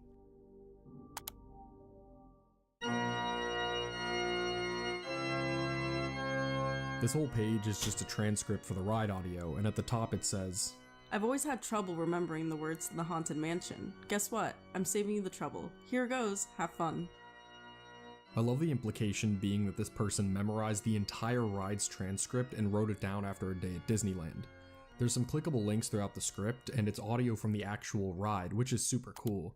This chamber has no windows and no doors. And now a carriage approaches. I wonder when this audio is from, if it was recorded by the author or from somewhere else. There's lots of pictures of the ride as well, again probably taken by the author. The lengths this author went to transcribe this entire ride on this website is astounding. I mean, the internet didn't exist like we know today, so there were no ride-throughs or anything like that, so this was memorized and scribed completely by memory. Alright, let's try one more link here. How about the star of the show, Main Street USA, one of the coolest places in all of Disney. This one is a bit similar to Tomorrowland, but I love the inclusion of everything, and I mean everything. The shops, restaurants, everything. I'm sure there are plenty of Disney sites that used to be big on GeoCities, but this was the first that I found, and man, I am really impressed with the absolute dedication it took to put it all together. Taking a break from looking through the website, since that was only half of GeoCities, of course the headers and subsections were meant to lead you in the direction you wanted to go. Unfortunately, this has been translated horribly on this archive. The subsections will sometimes lead you in the right direction, like for example under header Hollywood subsection movie, I found a website all about Jurassic Park The Ride, the video game, which is not exactly a movie, but it's close enough. A lot of these websites and some of these subsections genuinely have nothing to do with each other. It definitely makes this archive a little bit harder to sift through, but honestly it feels more of a double-edged sword rather than just being completely obnoxious. Since everything is a little random and most of the websites have the name index, you get a lot more of a sense of exploration than you normally would. You genuinely have no idea what you can find, and that lends to that nostalgic feeling of stumbling on something a lot more than just looking it up directly. Oh, let's keep searching. Where to next? You guys?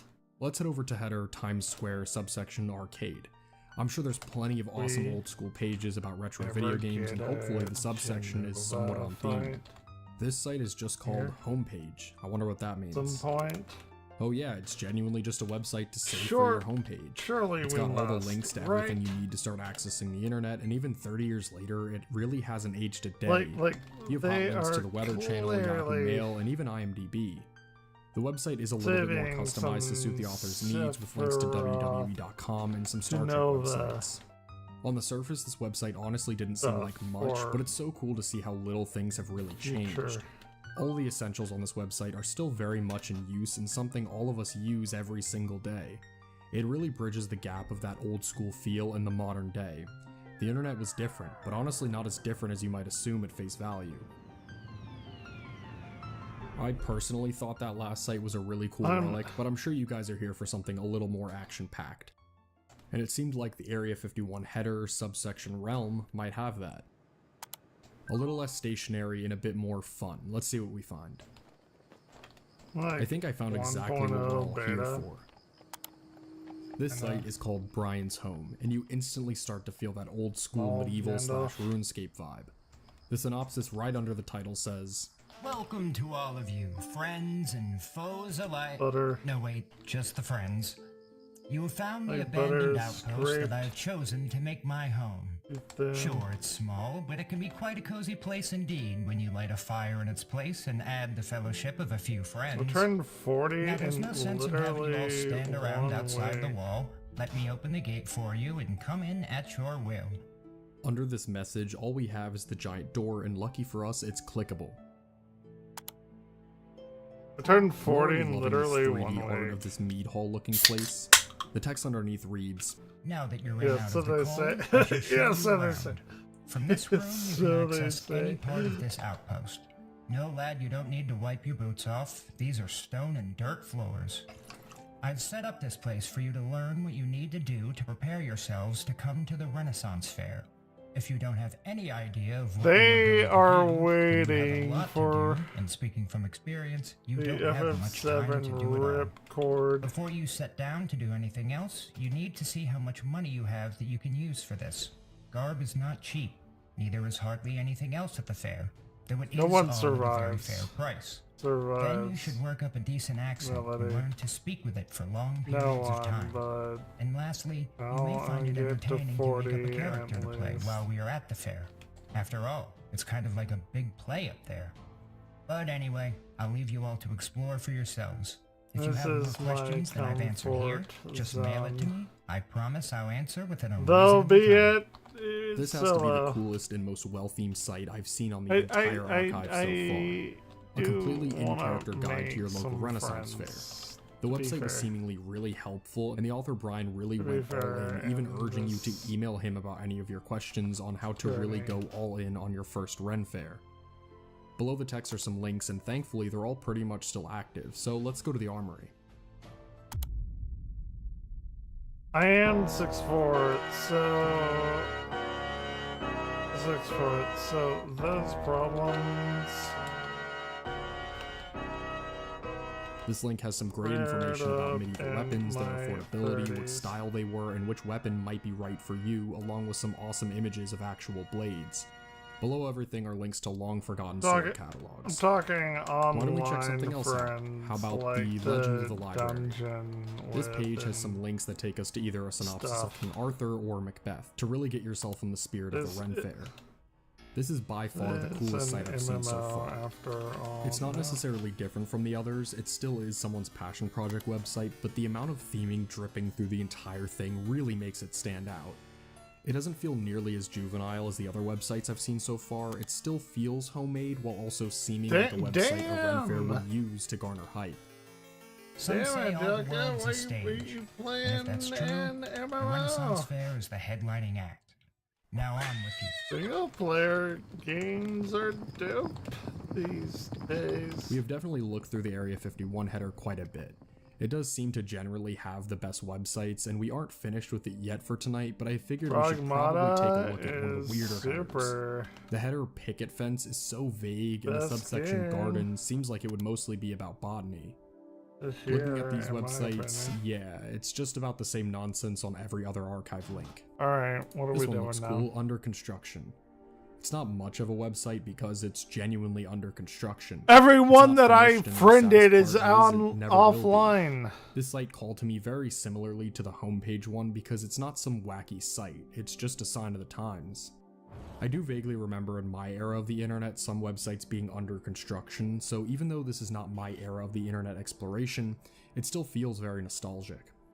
I wonder if this website was ever completed. It was placed in the garden subsection, so maybe it was meant to be about plants. I The know Y2K they setup that are uses everywhere on all these sites is on full display here, unnecessary, complete with the but bootleg they looking Lizzie make McGuire. I'm the curious as to how game common more this was back on fun. GeoCities, I've and if been you guys watching playing ever did this with your own solo personal since sites. beta. I've ultimately had the best luck on this archive with the Area 51 header, and I've the just subsection been Stargate seems like it trying could to be something. connect more. To no, Wow. to what is no this? avail.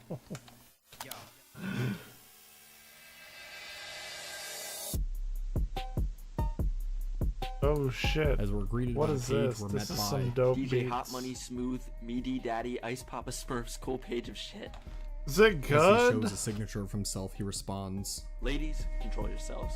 And dudes, quit wishing y'all was me, yo. I've been Ain't room for more than one thinking best in the of world, Captain Crunch. partaking. He tells us to look around the website and to let him know if we're enjoying it, also mentioning that he'll update it. From here on, we can see the rest that this page holds, and every last bit of it is full of that writing style and personality. It's simply insane. At the bottom of the page, there's a log of updates, with one mentioning that he's got a position at Nobody's Scared, which is a link that is no longer available. At the very bottom, there is a copyright by DJ Hot Money Smooth Mo D Daddy. I like all games. I'm not a negative. You gotta be sure not to steal this website, because if you do, he'll bust a cap in your ass. Moving on, there's a section about some of his favorite artists, including Biz Markie and Johnny Cash, to name a few. A potentially insane section called Thoughts on World Peace was under construction, so unfortunately we could not see what that was. And man, do I wish I could have.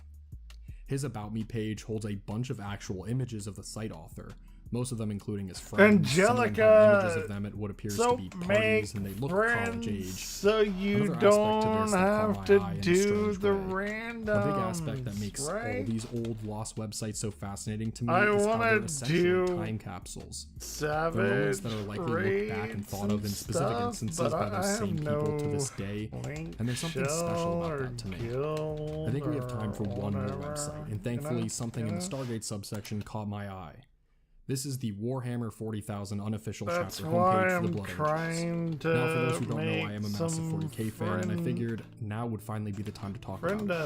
I saw multiple other 40k websites, but this one really stood out. Not only is it my favorite faction, but it has that very nostalgic roleplay feel, since a lot of it is written in character. There are quite a few links here as well. I wonder if any of them work. I think so. The only one of real interest that does work is the Vigil. It looks unfinished, but it was supposed to be the chapter gallery. The text says, all Blood Angels visit it as a part of their training when promoted to veteran. They are put through simulations of past battles, they take the role of past heroes, and they learn from past mistakes. This part of the homepage is dedicated to the glorious history. It includes a written history, image gallery, comics, and an archive of information even remotely related to the Blood Angels. There are some glaring grammar issues, but I don't know, for this kind of website it's sort of endearing. You can tell it was made by a younger kid in the early days of the grimdark setting. I really wish this website was finished. I'm sure it would have been a really cool stop for all the sons of Sanguinius. That's dope. I love and for now, I think that's going to do it for this exploration into some lost, forgotten websites. We're about halfway through. A little less, really Dan. Special to look at these places today. When I visited all these sites, I thought about the fact that these pages once were seen and viewed quite often, but now they haven't been seen in years, and something about that really stuck with me.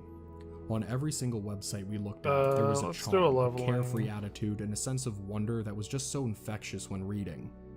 Even though the internet today is so much larger than it was back then, and even though it's so much easier to contact people online than it ever was before, there was this sense of intimacy when looking into these old websites and the lives of the people that made it that I don't think will ever be repeated quite like this again. And I know I'm not alone in that sentiment either. Though the internet sadly moves further and further away from this era with each day passing, there are places that are attempting to bring the spirit back. NeoCities is a website that we've showcased previously, and it lives up to its name, essentially being the closest we can get to what GeoCities offered in the modern day. Archives like the one we showcased today and others can allow us to let this spirit live on, never to be forgotten. With all that being said, I figured it would only be appropriate to end this with a question.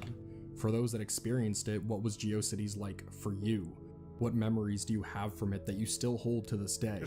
Did any of you create your very own sites on GeoCities? And if so, what were they like? I would love to see some of these answers down below. I hope that this comment section can also allow those memories to live on.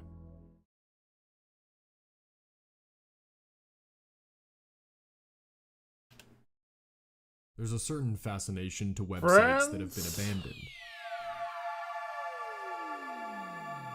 When you look at them, there's often a desire for you to place yourself into the shoes of its creator or the times that these places were from. When you explore them, there's such an alluring feeling to it all.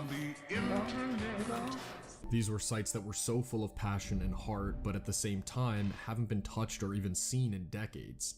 Take this site here. This is the classified mainframe of Lord Starscream himself, and as a massive Transformers fan, I just love this. The highlight for me is it could be an odd couple situation. In here we have a written Decepticon handbook. Things like never turning your back on your enemy and be quick or be IRL, dead are just a few of the I'm laws, but I love how much effort was put into everything here by an obvious superfan. Over the years, the way we use the internet changed. Personal sites like these became harder and harder to find as the corporatization of the internet really began taking effect. For many others, the novelty began wearing off. This place we call the internet, which was once a beacon of hope, creativity, and passion, is now for the most part a tool. But using that tool, we can still see what it once was. We can look back at a time where the internet was seen as a revolution, a place to share your deepest passions. Tonight, we're going to look at some forgotten old websites.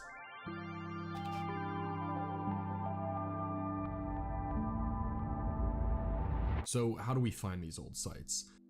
Well, we have a few ways to do it. One of these ways is by using this website called Wiggle, and it's incredible. With its randomizer button, it has the ability to unearth websites that haven't been seen in decades. So, let's put it to the test. The first site that appeared for me was wastedlife.org. This site is dedicated to the idea that life is more than just the 9-to-5 grind, or the blind pursuit of wealth and property. Turn off the TV, throw away that poor excuse for a newspaper, and do something really fun. Remember all the cool ideas you had before you convinced yourself that a creative life was a wasted life? Stop doing what you're told, unless you heard it here, and dive into something deeply fulfilling. Build, write, experience, create. It's never too late. No credit card required. Fair. As you can tell, this website lives up to its title, as it's basically a showcase of various projects that the site author had made. Synth made Evangelion. Before we see the creations on this site, there's a link proving just how little you need to be creative. When you click it, you can see the humble workspace where all of those creations were made. These creations include a homemade hand-cranked movie camera, an accordion, and an Appalachian mountain fiddle, just to name a few. Under each invention, there's a lengthy write-up about them, basically giving the step-by-step as to how he figured out how to make these things. This is a website that I'm drawn to for a very specific reason. There's no greater mystery here, there's no weird thing that makes this all stand out. I have no memory of this place. place. It's a charming site all about sharing your hobbies, while also reminding us that no matter how overbearing life can get, never forget your creativity. There is always room for it, and each and every one of us is creative in our own way. In the words of the site's author, build, write, experience, create. It's never too late, no credit card required. Static me! Wibby just gave us a very fitting site to start off with, so let's see what other things it can unearth. I want... Well, this is manuals.com, static too! which seems to be another personal website. This one features a nursing section, his dog Gabby, a section about missiles, and his opinions about the very early Netflix. At the bottom, the copyright shows the years of 2000 to 2007, meaning that this site isn't quite as old as some others we'll get to, but it still doesn't appear to have been touched in almost 20 years. Most of the sections are pretty self-explanatory. Gabby's section shows the life of the creator's wonderful companion as the years go by, and beyond that, there's a bunch of other helpful links included. Things like my pet care tips, tips on making your own pet home page, and of course, why dogs roll and poop. However, the section why do dogs roll and poop? I don't know. Section, which also appears to be the main showcase. So let's see what this consumer has to say about Netflix in its infancy.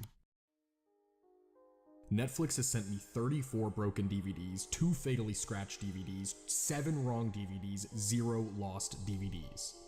That's right. These were the days long before Netflix was ever a streaming service. Before that, they used to send you movies through the mail. The first section of this site is dated from October of 2004, and it mentions initially feeling quite satisfied with the service. DVDs were arriving in the mail in a timely manner about twice a week. This was their standard $20 plan. Little did I realize, this was a bait and switch tactic. Suddenly, movie shipments went from twice to once a week. So I thought I could get better service if I purchased the $40 plan, but even that proved disappointing. The condition of their movies was terrible. Some movies were insanely scratched, many were broken or the wrong title. When I tried to get help or complain, I found it nearly impossible to contact Netflix from their website. I would have appreciated being reimbursed for the scratch, broken, or wrong titles, but that never happened. This article then goes over the frustration of returning your damaged movies, movies becoming lost in transit, the need to inspect all of your movies every single time, and it even points out flaws in Netflix legal disclaimers. Once you go below all this, you'll see that there's actually a considerable section about the experiences of other dissatisfied customers. It appears as if a lot of these people felt seen thanks to this site, and can completely relate to the frustration that this section went over. This poor guy here fell victim to a shady tactic that still persists to this day.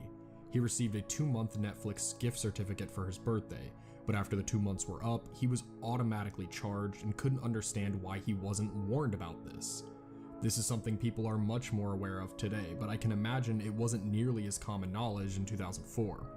What a joke this company has become. I've been with them for over 3 years and it has never been this bad. I have the 8 out at a time plan and it is a complete waste of money. 1 out of every 3 DVDs I receive is either completely or somewhat damaged. I can usually get somewhat through the movie before it starts skipping. Sometimes they won't play at all. Their customer service is a joke. I am canceling my service after this month and will never go back. Hopefully I know nothing of healings. I guess it goes to show you what happens when a company becomes too big. Profits go up, service goes down. Wasted.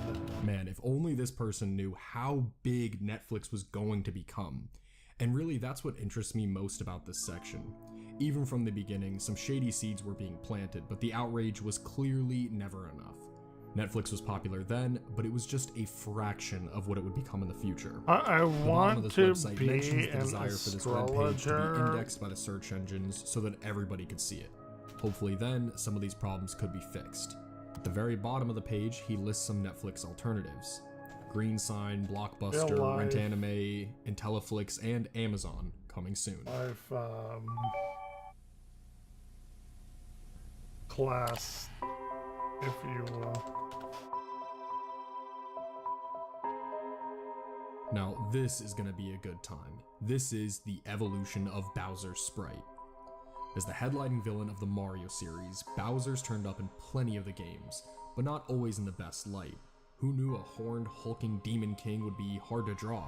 Because I am nothing if not self-indulgent. I'll be taking a look at all of Bowser's most notable appearances and giving my extremely professional opinion. One was Below to this, he deal mentions that he's going to grade all these Bowser sprites based on 3 distinct qualities. His expressiveness, his chunkiness, and his Bowserness. As a massive Mario fan, recently I've been even playing Mario Wonder and replaying Odyssey. I cannot wait to see how he grades these.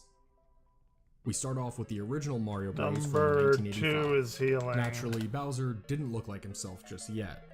Despite this article mentioning how remarkable this all was for 1985, it naturally isn't on the level of future Bowsers. 1 is always 1 out of 5. damage. Mouth open, mouth closed. It's still more emotive than any other enemy in the game, but chunkiness, 2 out of 5. Someone He's the biggest sprite in the game, but the tile map limitations force him to look strangely elongated. He's big, but not lovably big.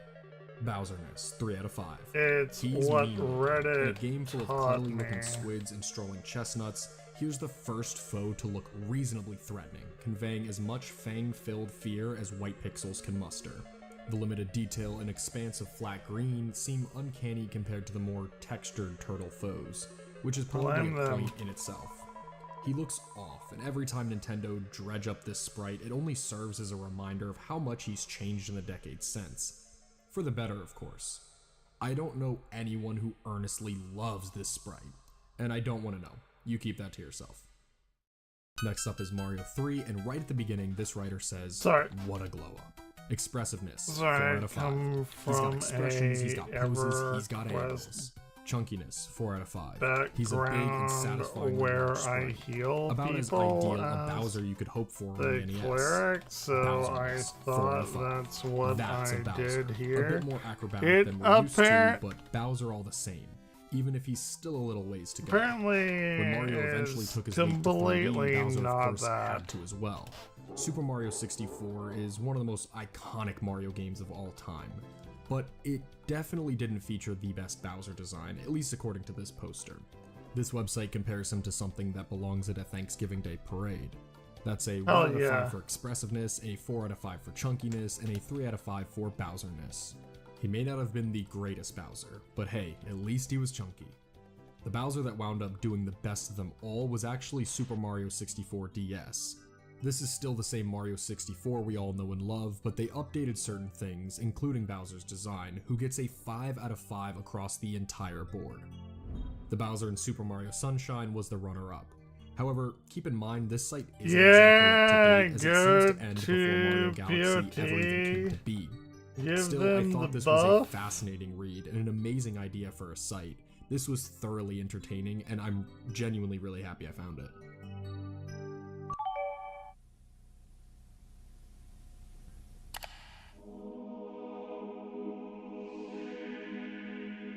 For anybody as fascinated by ancient Roman history as me, I might have found the perfect website for you. There's so much allure to the ancient Roman times. For me, I think it can just be so mind-boggling to wrap my head around the fact that over 2,000 years ago, there was a society so large and advanced. Oh, I remember like I was sliding down for the here. average person, just like you and me. With history this far back, it's so easy to mythologize and separate it from reality. But these were all real people. These were all homes, people, friends, man. feelings, and struggles. This website helps that fascination of mine because it's simply about what ancient Roman clothing was like. There's a lot of depth here too. It goes over jewelry, common clothing materials, footwear, how hair was styled, sports clothing, and so much more. I of course can't go over all that this website has to offer, but I'm sure you can see how many grounds it really covers. I definitely didn't expect to stumble on a site like this, and that's my favorite thing about Wibby. It always pulls up something you couldn't possibly expect. So, what else can we find? It's so, how the fuck do you Similarly find, to our last website, some of my favorite places to visit across the web are history sites. Ever since I was in 8th grade, I have been fascinated by the First World War. I had always been into history, but I mostly dabbled in some World War II battles and presidential facts. But ironically, that first Battlefield 1 trailer changed my life, and I know a lot of you out there are going to agree. The absolute masterpiece of a trailer got me excited for a game centered during the Great War, and I wanted to know more. Over the years, I became obsessed with the larger I'm figures, actively trying. World War II will always be a more popular subject, but something about World War I really stood out to me, and it's the driving force behind almost all of our historical videos. When I saw a website pop up on Wibby called WorldWar1.com, I knew it was a match made in heaven. We've talked extensively about the First World War on this channel, but seeing as it's my favorite era of human history to learn about, I wasn't going to pass up another chance. That's when the website loaded, and the first thing I noticed was how empty the website was, and the title at the top, 1914-1918 Casualty Figures. The website is solely dedicated towards the cataloging of every soldier that died in service. Seeing these numbers that I already knew to be so cold and upfront made me feel really uncomfortable. Of course, it's war, and I know this specific war led to a lot of death and destruction in my years of learning about it, but I've never seen such a blunt representation of the horrors of war. This isn't a war movie with heroes and sacrifices, or even a story of a battle with a winner or loser. This is cold, hard numbers that allows me to see the overall scope of senseless slaughter that occurred in only 4 years of conflict. As much as the website makes me uncomfortable, I think it's incredibly useful. It puts a centuries-old war into more perspective. The older things get, the more mythical properties a time period or event takes on. And this website strips away all of that and presents the war to end all wars in its utter pointless brutality.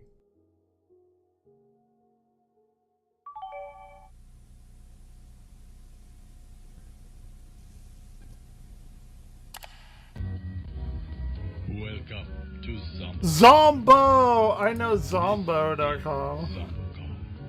What in the world is this? Dude, I know of Zombo. I'm a fan. To ZomboCom. You can do anything at ZomboCom. Dude. Hell yeah. The only limit is yourself.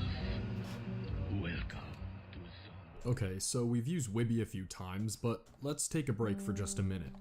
Wibby has shown us a number of charming yet forgotten websites, but there was another place that once held millions of websites. That place was GeoCities. A lot of the websites in GeoCities are probably the ones you really think of when you hear that term, the old internet. These were often the sites that had those really charming designs that have gone down in history. GeoCities may not exist anymore, but lucky for us, there is a place called GeoCities Gallery. Free to this place join. has archives of so many of these old sites and aims to present them in the most authentic way possible. Let's start off by looking in the Area 51 subsection Keep. Why not? I'm sure we'll find something here.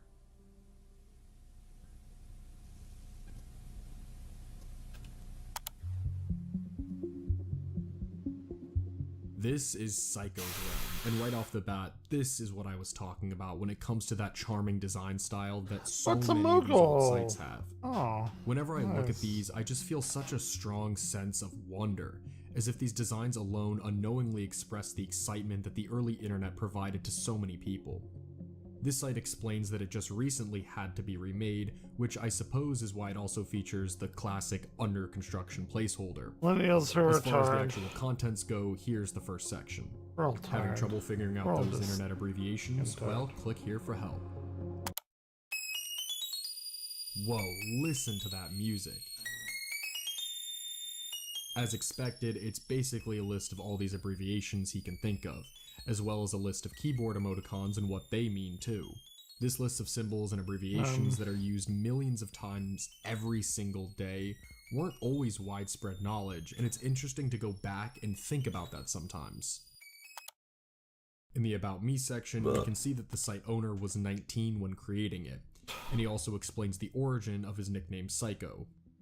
Although my name is Chris, it has been determined that there are too many people on this earth that have that name. So it was either kill every single one of them or just refer to myself as Psycho, so as to eliminate any confusion as to which Chris is which. In all seriousness, Psycho is my nickname. One might wonder, how does someone get a nickname like that? It's pretty easy. Climb a stop sign and start randomly shouting, "You cannot pass," and people will start looking at you funny. Or hang a strobe light out on the 6th floor of a dorm just to see if it will distract the people who occupy the room below you. One second. Well, just be yourself and have fun with life. 1 second. Because if you don't, you will die. Honestly, actually, that doesn't matter. You are going to die eventually anyway, so learn to live it up a little. The very bottom mentions his journal that he updates often. If you click on this link, you are redirected to his live journal, another place that was used extensively during the earlier days of the internet. As we can see, the last live journal entry was all the way back in 2003, which is the year I was born. Most of these entries here seem to be humorous stories and totally random tidbits, things like, which pre-1985 video game character are you, or what font are you?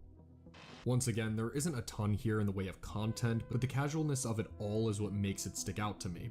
It arguably makes a site like this one feel like even more of a time capsule than the others. Speaking of time capsules, just check this out. If there's one thing that was common during the older days of the internet, it was fan sites like this. This one, as we can see, is all about Tobey Maguire. This is something else. This site has such an unmistakably Y2K aesthetic through it all, with a wealth of sections all about different aspects of Tobey Maguire. His biography page has an extremely lengthy write-up, but at the top of it, it says, "Just so you know, I didn't write that biography, I took it from another webpage. I don't remember the link though. I'm too damn lazy to write one myself."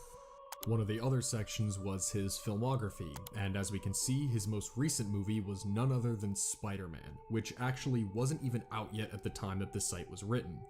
In the links section, we can see a number of sites that this author got their information from, as well as a number of other sites the author just happens to be interested in. Surprisingly, most of these links actually still work, which can allow us to peer into what it was like to be a superfan of Tobey Maguire, Buffy the Vampire Slayer, Dawson's Creek, and more. One of the Dawson's Creek pages linked was actually an Angel Fire site, which was another hugely popular website creator at this time that we haven't gotten to talk about yet. Thankfully, Angel Fire still exists today, which allows a site like this one to live on. Are these sites totally ridiculous and even cringy? Absolutely. But that's kind of the beauty of it. That's just the way it was when you were obsessed with TV shows or movies, at least for a lot of people. especially during a time where it was harder to find people in real life that shared these interests. I'm sure many of you can relate to once being that crazy passionate fan of TV shows, movies, or even people. And hey, if you're still doing that today, I'm definitely not judging. I like taking solace in the fact that even 25 to 30 years ago, things were pretty much no different. With my interests, I also resorted to the internet and wound up making so many YouTube videos about Rayman, Family Guy, and Gravity Falls, to name a few.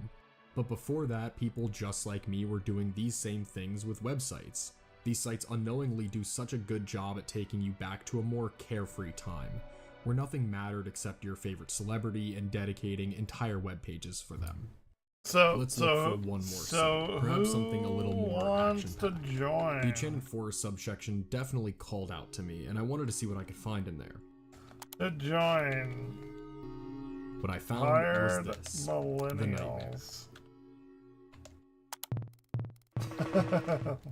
As we can hear, it has music. That music, as well as the design of this place, is just filled with so much personality.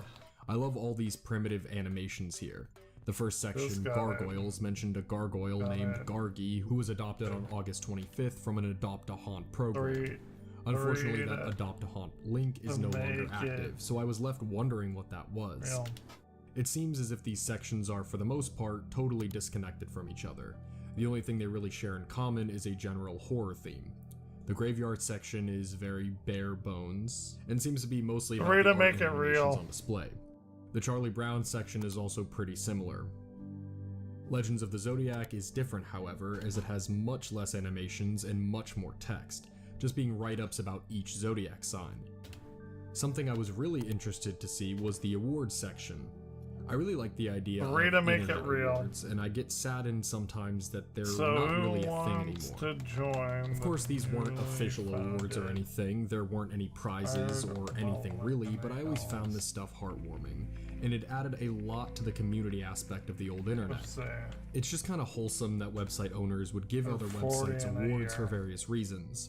The websites that gave these awards are not up anymore except for one. Clicking the Happy Halloween award actually sends you to an Angel Fire site, Janet's Place. This is just a personal website, and I have no idea when it was last touched. The banner on the front says that it could have been almost 2 years, but that could have been written much longer ago than that. Under the links section, there's a bunch of other Halloween sites. A few of these are still open too, which adds to that sense of exploration that the old internet was so full of. I have to give a special shout out to this All Hallows Eve website because just listen to this music. Oh my god. That is cursed. It is 4. I gave myself until about 6, maybe 7.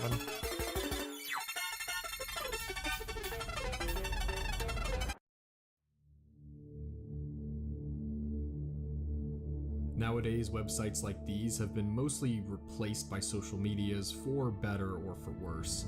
Passionate posts about interests, movies, or your personal life haven't gone anywhere, but they're now found most often on places like Instagram, Twitter, or Tumblr instead of personalized websites.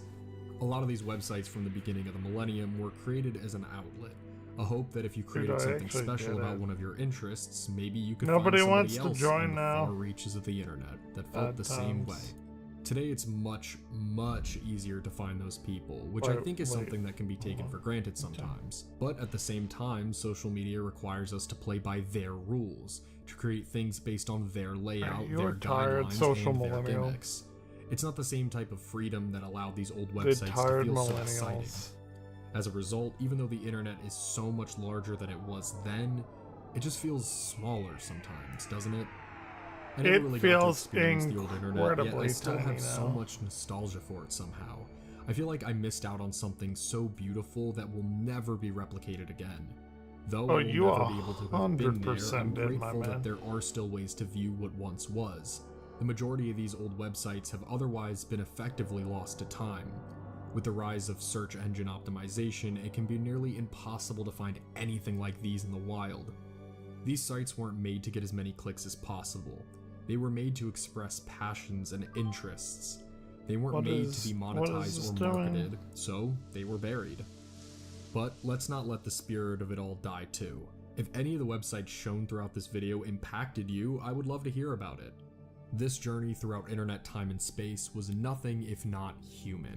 We saw websites from obsessive fans, websites from an older hobbyist, whatever the hell Zombo.com was, and so much more. Exploring the old internet truly was all about the journey. What you were subjected to was never what you'd expect, because after all, humans are nothing if not unpredictable. With every passing day, we stray further from these forgotten websites, but maybe they can live on after all, whether it's through archives or the spirit that they stood for. These forgotten websites can be remembered once again.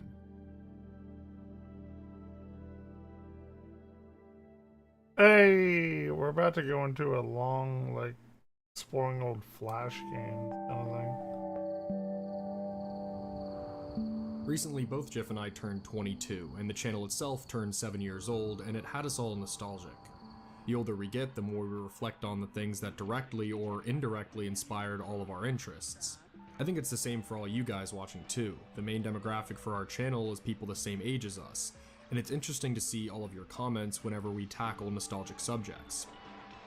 Today we want to grab the lowest hanging fruit of all when it comes to nostalgia for people our age: Flash games. Hey, let's go, baby. Flash games.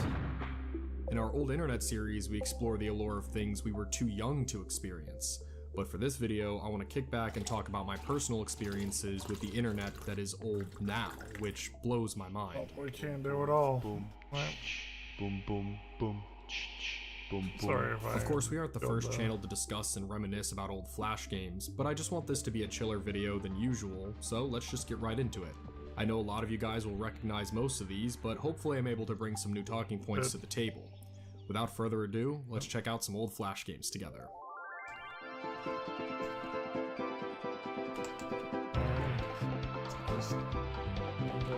Alright, where do I even start with something like this? I jumped around so many Flash sites as a kid, whether it was free time in school, at home, or blatantly ignoring my schoolwork and sneaking a quick game while the teacher wasn't looking. I know damn well a shared experience for all of us is trying to sneak in a game and thinking you're slick until you feel the teacher's hand on your shoulder and immediately are asked to shut down your computer. I've played survival horror a ton, and nothing ever will top getting caught on cool math games when you're supposed to be writing a book report on mice and men. I think cool math games might actually be the perfect place to start for a video like this. It might be the most obvious answer, but in a video all about my personal experiences, cool math deserves a nice section dedicated to it. Cool Math Games was the iconic spot for pretty much every kid in school. The website was never blocked and had the easiest games to pick up and play for a couple of minutes. I'm pretty sure most of you guys know what I mean when I say it was never blocked, but for those who did not go through that struggle, here's a quick explanation since I will be mentioning this throughout the video. School Wi-Fi would have tons of restrictions on it and blocked plenty of websites. Some that deserved it, and some that just felt strange. Of course, most of the gaming websites were blocked, save for a few notable ones like Cool Math. Kids would make new websites that house Flash games to attempt to get around these issues, and they would always wind up getting blocked anyways. Thankfully, Cool Math Games was always around. Some of these games that I sunk hours into were things like Snake and of course the Run series of games, but the ones I really never saw anybody playing were things like Lemonade Stand and Johnny Upgrade. Lemonade Stand was such a fun way to experience something we all wanted as kids, a functioning lemonade stand. Make money, buy products, and attempt to become richer for the next playthrough. I mean, that's Anybody fun. who played this definitely remembers marking up the prices as high as possible just to see how you would do. Johnny Upgrade was another math-centric game, which is hilarious because math was and still is the bane of my existence. Johnny Upgrade was so cool, it was basically a speedrun challenge. You have to upgrade Johnny and memorize the singular level to finally complete the game. It was so fun contemplating on if I wanted more firepower or more time and using your resources in the most strategic way possible.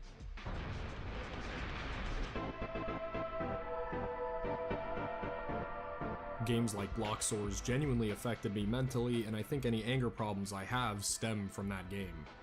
I remember playing tons of chess on Cool Math Games as well, give a kid bright, colorful, fast-paced games, and I guess me being lame, I still might pick chess on occasion. Of course, the iconic Papa's Aria games were massive headliners for the site. There's way too many of them to count, but the ones I remember playing the most were the Pizzeria and Wingeria variants. Definitely make sure to let me know which one of these was your favorites in the comments. Cool Math Games was the benchmark for Flash games for me and my friends as kids, but it was far from the only site we spent our time on. The craziest thing about Cool Math is the fact that it's still completely operational. It still looks and plays all the same games the same way it did all those years ago. If you haven't been there in ages, open up Pandora's nostalgic box and get back to your pizzeria. There's just so many sites to choose from. I think My Best Course of Action is another extremely popular site, one that had more than just Flash games. One that probably deserves its own entire video. A site I visited every day for years. Any guesses? I'll give you guys a couple of seconds to think. Yeah, come on, it had to be Lego.com. Oh, I was gonna say This site, of course, is ripe with nostalgia, and of course, like I mentioned, did not only have games. It had sets you could purchase, character bios, alternative builds, and all sorts of activities. I feel like this site stands alone usually when talking about Flash games, but I'd be remiss not to mention Lego.com, as it was genuinely the site I think I spent the most time on. From the years of 2008 to around 2012, I visited Lego.com daily. Between those years, I played tons of games. The first one that comes to mind is the LEGO Indiana Jones Adventures. LEGO Indiana Jones was one of the best themes, and its recent return was nothing short of glorious. Our first introduction to LEGO Indiana Jones gave us a fantastic action-adventure side-scroller, sliding under spiders and leaping over spikes while running from the boulder. The one thing I remember about this game was just how tight the controls were. It had a fantastic interface as well and scratched the Indiana Jones adventure itch before I had even gotten the full LEGO game for the Wii. The next game I remember playing over and over again was Power Miners Lava Showdown. Oh, okay. Power Miners is in my top 3 favorite LEGO themes of all time, and the lava-themed second wave still has some of my favorite LEGO designs, period. The game is simple. At least it looks that way as an adult, but as a kid, I never knew what was going on. It sort of looks like Pac-Man, where you have to imprison all the rock monsters, but for some reason as a child, this one broke my brain. Despite that, I played it all the time, and just enjoyed being enveloped by the Power Miners atmosphere. What would a section all about Lego.com be without mentioning LEGO Star Wars? And my LEGO Star Wars nostalgia is the best nostalgia because mine is the Clone Wars.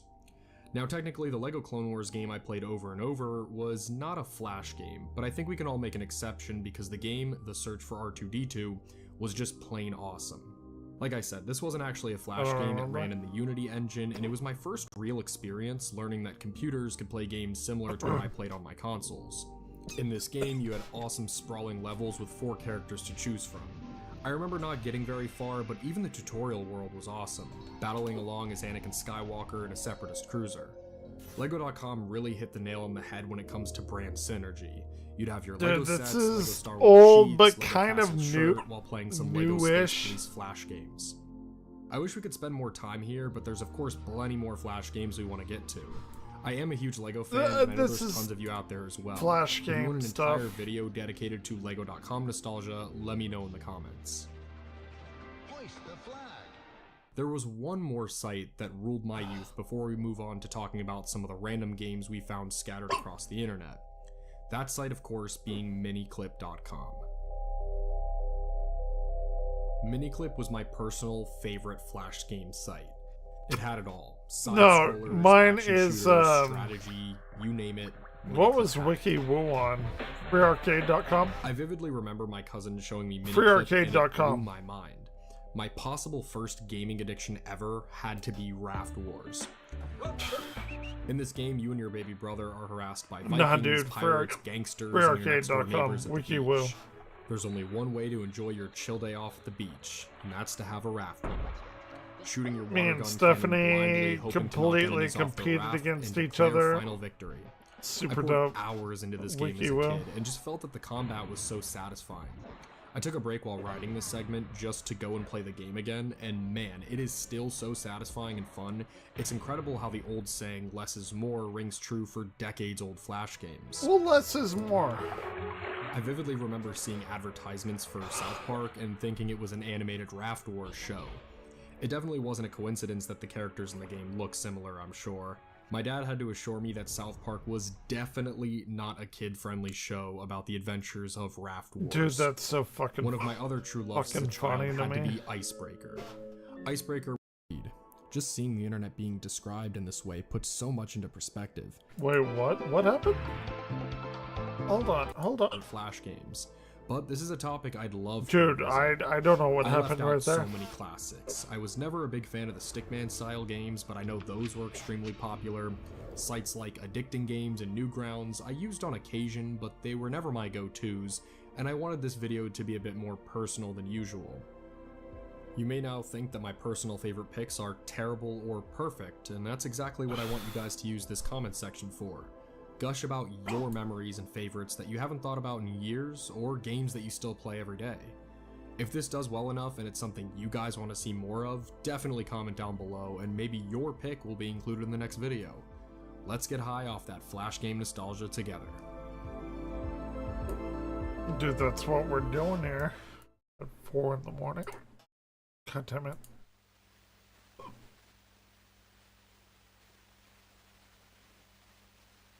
Oh, that's a lot. That's a lot. That's a little bit of a lot. Oh, I got hit. I got hit. It used to feel like a Wild West.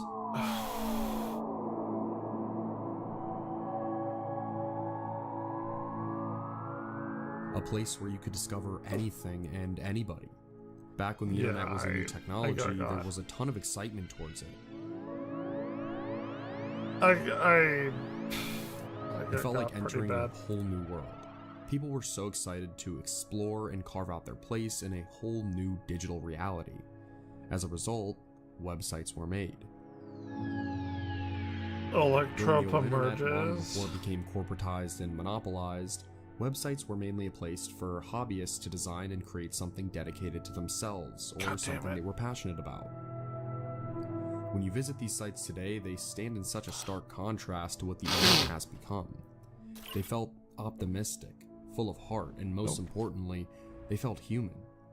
These websites weren't made for monetization. Many of them revolved around unique, niche topics from people who cared about them. It felt as if you could discover and learn about people and subjects from such different walks of life. Number 7. But sometimes, that was not for the best. We gotta go black with magic the internet here. feeling so much freer and open, and with the ability to discover people from so many different places, sometimes that meant that deplorable things slipped through the cracks. You could be exploring a website all about the Philips CDI and then suddenly find yourself here. Okay.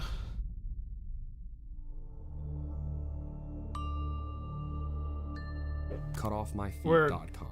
A name that is sure to get any random visitor terrified yet intrigued. We've already seen cutoffyourfeed.com. We did it with Farrell McGuire. He just decided to shut down the website one day after realizing that it wasn't going to help with his medical costs. The thought that somebody felt he had no other choice but to amputate his own legs in front of an audience is profoundly sad. I mean, welcome to the American Medicare system, medical system, just medic system. Ever existed. For a brief time, he truly got the attention he hoped for, but it looks like he never got the financial support. If he did get the support he had hoped for, who knows where this could have gone, and if he would have really done it. Instead, this site will forever remain as one of the most infamous tales the old internet has to offer. Fair enough. At this time, the web was often described as feeling like super bad. It'll never be bought or sold. We've kind of already done all of this because all these years this later, is his the episode seems to have remained true, that I watched. The website is still up for you to explore and attempt to uncover. Superbad.com was once an innovator, but even today it remains a fascinatingly mysterious art project that feels just as alluring as it did all those years ago.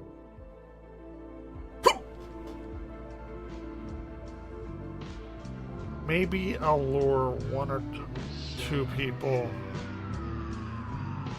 into the Tar Millennials.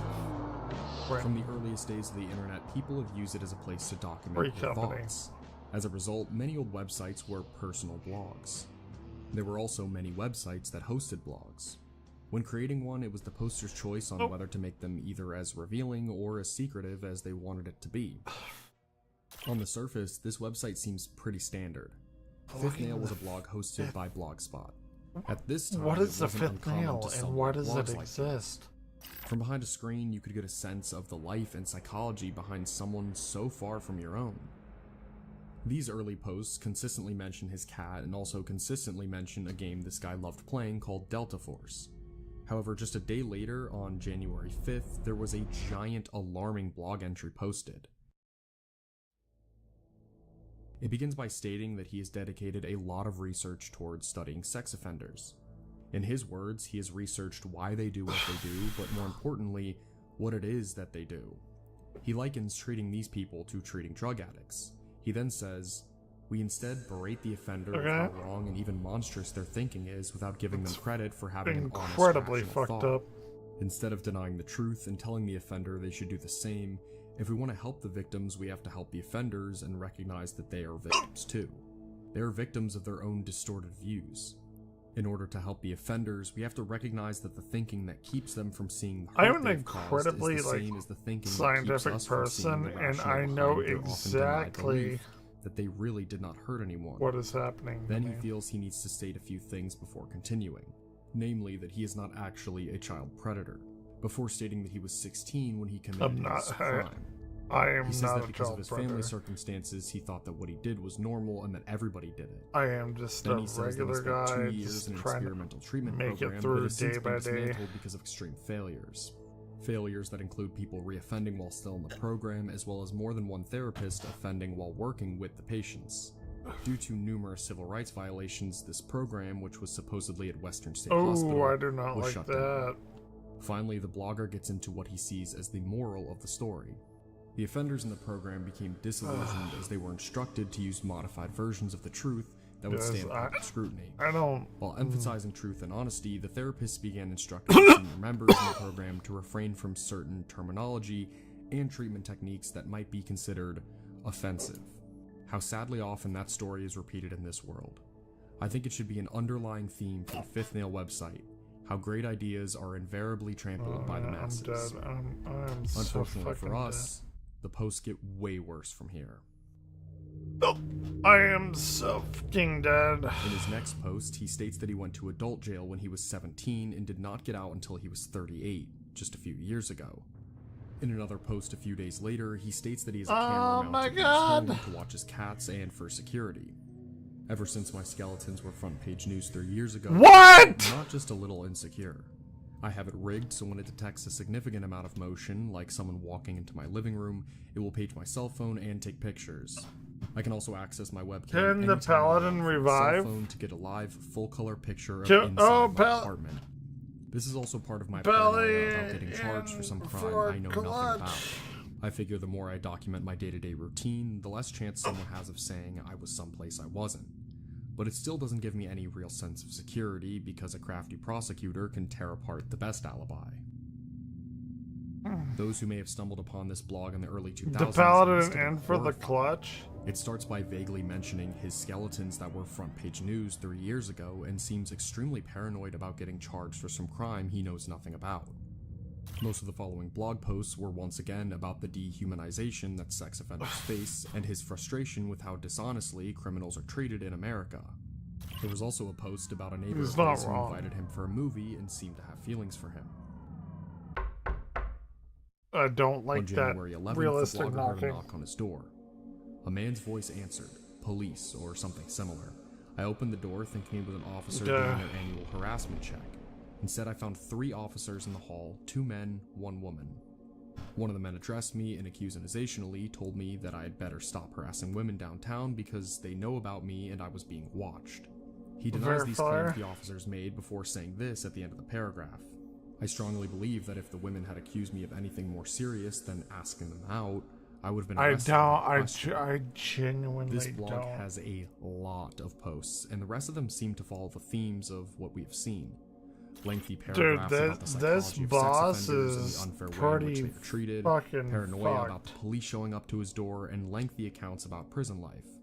Of course, these posts would also we gotta go white mage. I do like the back and forth between black and white magic. Even though all his psych reports said he was low risk. Even though that's never happened in Final Fantasy ever.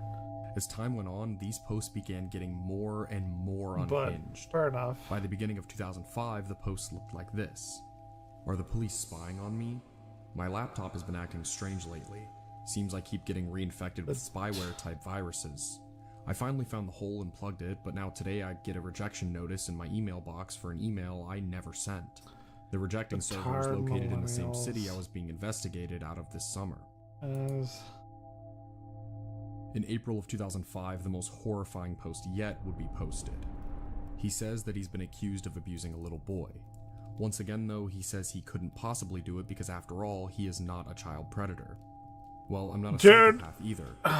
Dude, people need to stop fucking going outside. People need to be, like, isolated 100% of the time like me. I learned that in prison. I have to carry out my orders or a lot worse than just me dying could happen. The very next post was a bit over a week later on April 25th, and it was just as horrifying. Yes, I am still alive. I honestly wish not. I just don't know how to kill myself, so it makes sense. Nothing makes sense to me right now. No, we've heard this before. We've heard this one being before. Scared doesn't bother me as much as being alone, but it is a fate that I probably choose sometime before I was ever born, because I've been making the decision to fight my battles alone since I was a small child. Yeah, the current battle is to be of epic fair, proportions. nobody. I do not make this claim idly either. I mean, anti-natalist, like, kind of. Only two I people in think the world have a clue as to the power and nature my of my sister, demons like, besides having me, a child is probably never incredibly fucked up. But just the same, these demons are stronger than even I gave her them into credit the for, world, and now they are taking my best blows maybe and not she'll even make staggering. it better. I don't know. I'm afraid, very afraid. If they win, that a lot of people will be badly hurt, and they've had their way before, so I know what they can do. I've been praying a lot and asking God for help. I've asked him to step in and intercede directly because I see no other way at this point that I can win. If you are reading this and you believe in God and have made multiple public statements about it. We've already A few months after his death, The Fifth Nail, the complete blogs of Joseph Edward Duncan, was published. These were the complete blogs of Joseph Edward Duncan, including previously lost material and extremely detailed confessions about his crimes. A year ago. Ooh. Samarot.com. On the internet, there are plenty of ways to keep yourself entertained. It's nearly impossible to run out of content. One of the main methods that people choose to keep themselves entertained on the web is live streams. The genre of live streaming blows up more and more day by day, as it looks like everyone alive is getting on their grind of streaming their games of Warzone, chill 24-hour streams, and the streams we can't mention or show here, but you know what we're talking about. Our topic tonight goes far beyond everyone alive, as even the dead want to get in on the live streaming action. As always on this channel, we're always looking for a good internet mystery. It's our bread and butter and what made us get this far in the first place. The problem is, a good internet mystery is hard to find. One night while I was scrolling through Reddit, I found a post talking about a creepy 24-hour live stream. The stream featured constant access to the inside of an unknown coffin. It's a very the site angry is called seemyrot.com, and I was immediately morbidly interested. The idea of watching a body rot over its entire decomposition process all live all the time is exceptionally macabre. The original Reddit comment I initially stumbled across mentioned that the website is no longer active and redirects to an Australian coffee company. Of course, my first instinct was to check the website, and to my surprise, they weren't kidding. The website is now owned by Seemyrot Australian Coffee, which I presume is a local coffee company. Without the website directly in front of me, the next best thing was very angry bunny.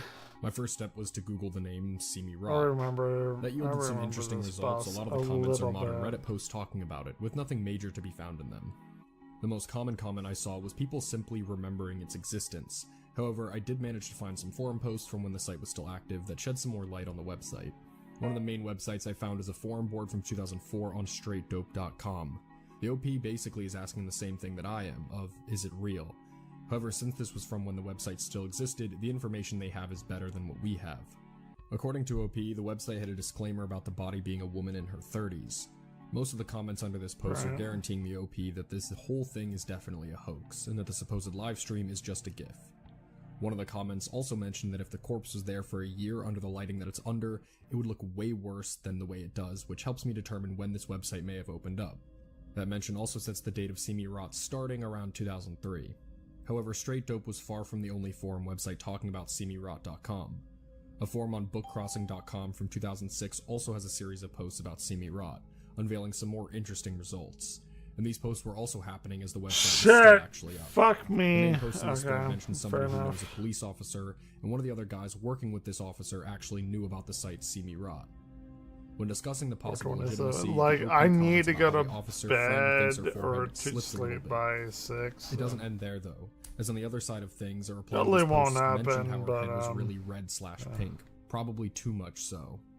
Another person also mentions how the site states that the camera was put in the coffin in 2003, and at the time of this comment it was 2006, which he found odd since the skin was still so fresh, which lines up similarly with what we heard on the last forum. Yeah, it's not good. By this point, I didn't want to surface dig anymore. I wanted to at least see a still image of this body or of the website homepage, something to give me visual context. I did find an image that was allegedly the corpse on the website, but as of right now, there was no way to angry verify that. bunny. Images of this website did not exist on the surface, but it had to be somewhere if there were this many posts talking about it online. If the website wasn't up now, I'd have to try my luck sifting through the Internet Archives on the Wayback Machine. Okay. The Wayback Machine isn't perfect, we and gotta sometimes doesn't catalog res. everything, but it was worth a shot. Hope I can DPS it enough.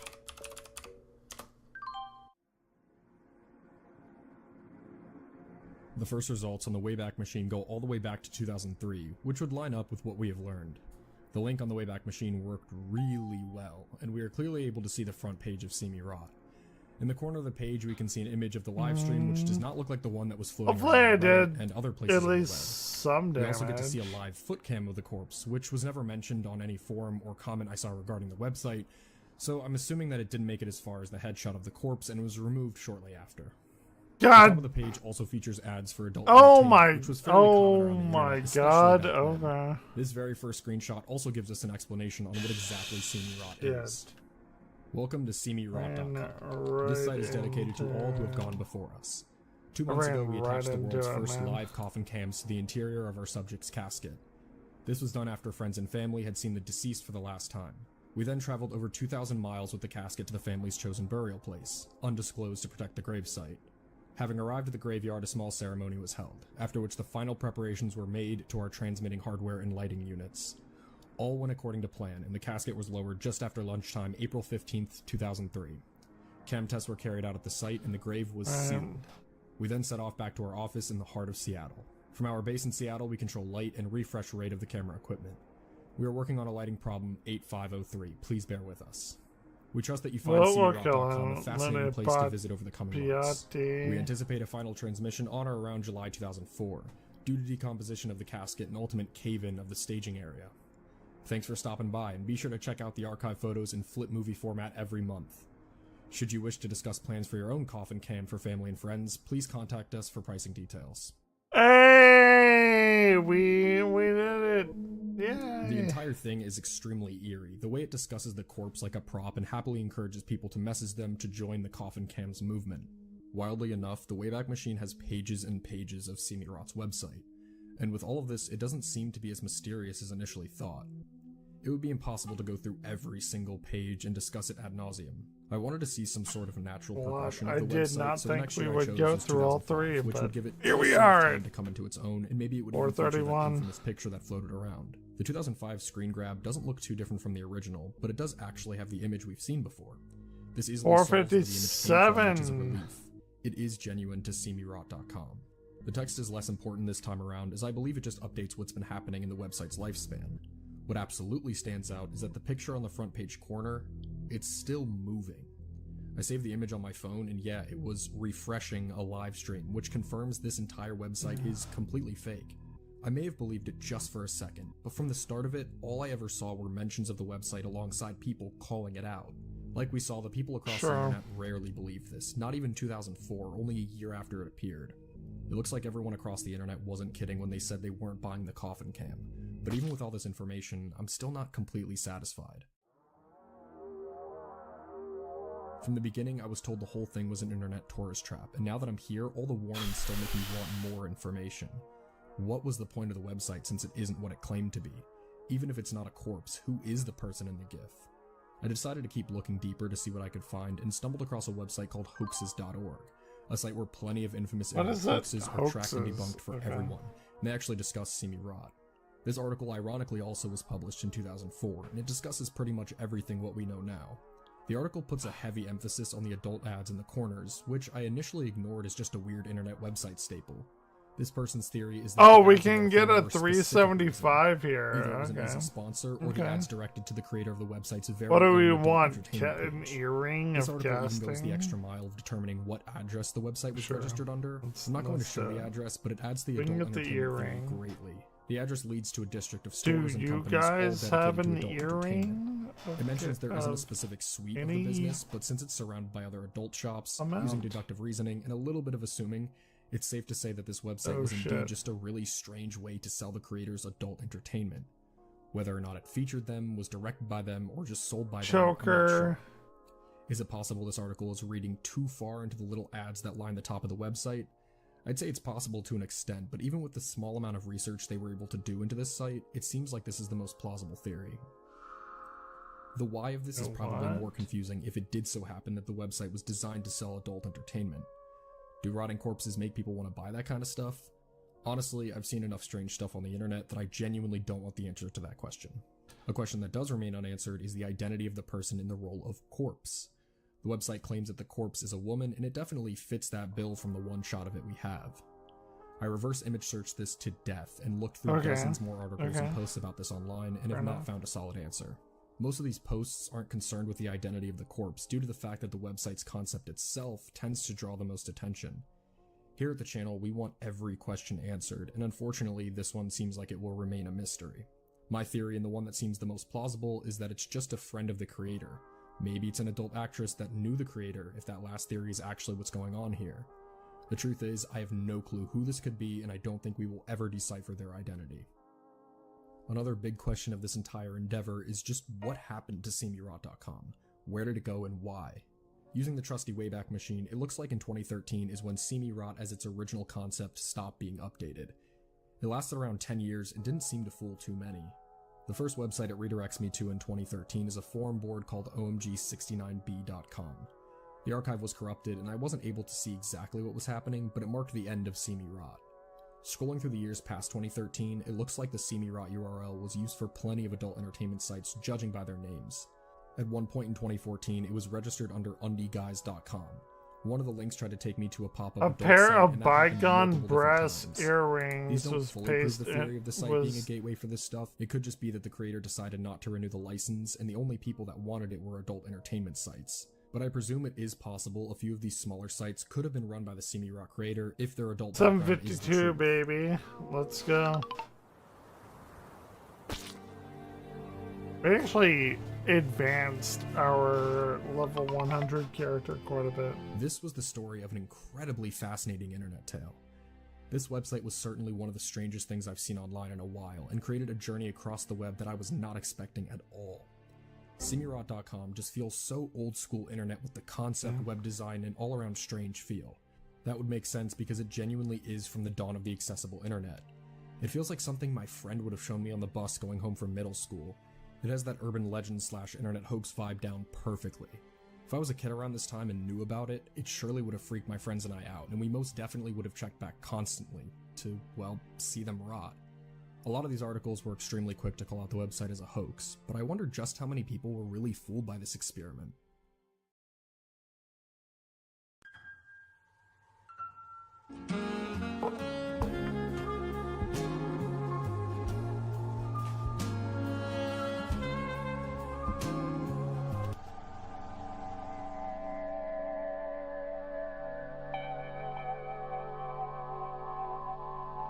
Recently, I've spent a lot of time reflecting on things, whether it's regarding my personal life, my experiences, the world at large, or something entirely different.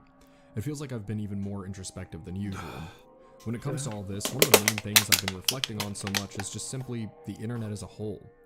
With my age now, I'm genuinely part of a generation that was able to grow up alongside the internet. Me Though too. the internet has certainly evolved even in my time on this planet, Me that too. fact is still incredibly striking to me. This giant online space has been a part of me since basically the very beginning. Since I was a kid, I was already plugged into it, watching YouTube videos, searching up things I was curious about, and This seeing things I is wish I didn't so- see. But something that stands as even more striking than all of this is thinking about what I missed. A time where the internet wasn't so giant. A time where the concept of going online was not at all just something that was to be taken for granted. It was something special, a time where there was less control. Whenever we decide to cover an internet mystery, this feeling usually comes up, especially if it's regarding an old website like Death and Hell and See Me Rot. Even if you don't visit those websites yourself, I don't think it's hard at all for you to agree that when you just look at those sites, things just feel different.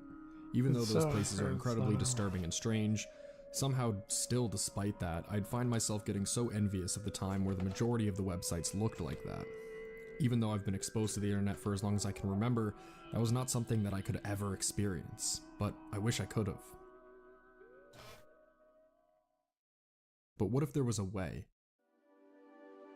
What if?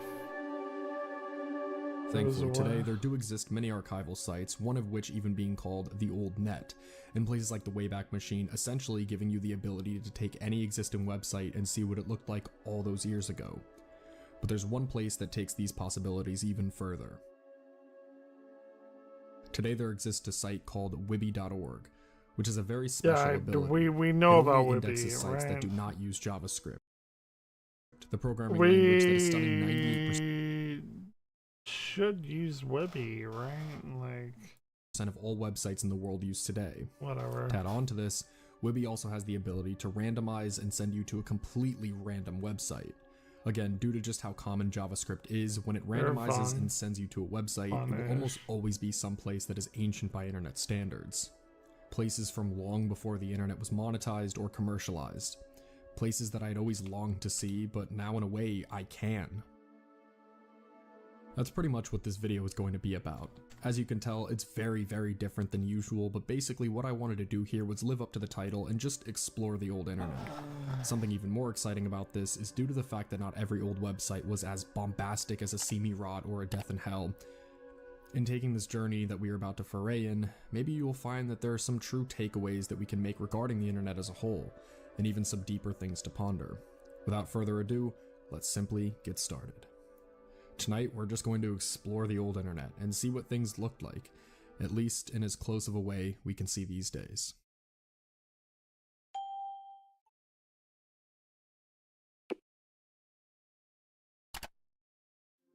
It's actually pretty...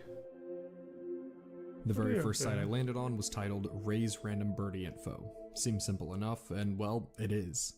On this website, you can see a ton of miscellaneous info regarding birds, including things you'd want to know before owning one, especially the random stuff. But it also includes a ton of other information and stories about Ray's own birds. One of the highlights on the website is a section called Stupid Bird and Owner Tricks, which includes a ton of true stories from Ray's birds, including stories about how their bird, who was originally named Chaos, named himself Cheap. Really, this site is full of things like that, and as you can tell, it certainly lives up to the title. It's just one person's blog full of something he's very passionate about, and it even has a section about Ray specifically as well. All in all, it is simple, but very endearing. There is no big mystery or weird thing about this site that makes it feel off. It's genuinely just an ode to a wonderful type of companion. Info about the site states that it was established all the way back in 1994, and it appears to have been last touched in 2009, at least from what I can see. This site includes a multitude of links to other places, most of which sadly don't exist anymore, but it is really sweet to see this place still standing after all these years.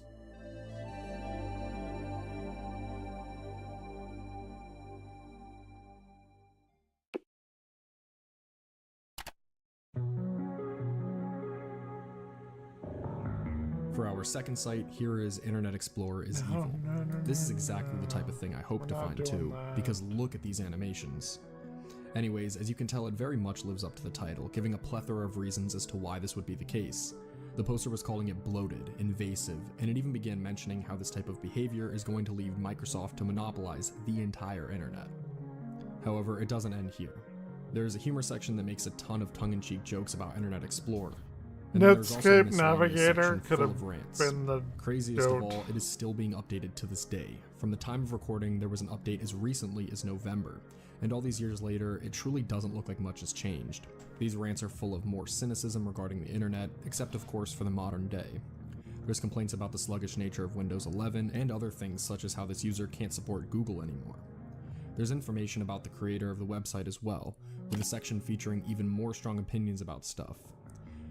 That's about all there is to it, but to me it is interesting to see a live account from the time of somebody seeing the internet beginning to change.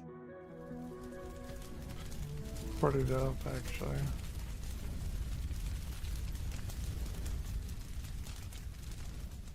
I can't do that here. Damn, I wish I could. If I was in Fort Worth, the third site I found seemed to just I'm be losing out on a and lot as I of arrived, I was stuff. just greeted with the phrase, "You'll catch death out here. Hurry in." Accompanied with that is very simply just 4 images, each of which being clickable. Right off the bat, I could tell that this was going to be some sort of art project, but I was very eager to play along and see what exactly it had in store. I decided to click image 2 first just because it was a door, and inside of it there was a poem. Also on the page was some foreboding art and a 3D animation that said, "Is anyone there?" And it was clickable. Is anyone there watching me? Of As course well, you're as not. some more old school looking 3D art. When clicking this one, things What, get stranger. Tuesday? There's Yeah, now of an course eerie face with 2 nobody's there. spinning chairs. After reading one more poem, you are then sent back to the start as it appears that the room is complete.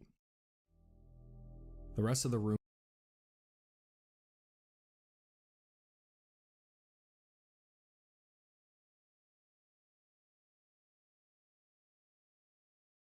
Of course nobody's there.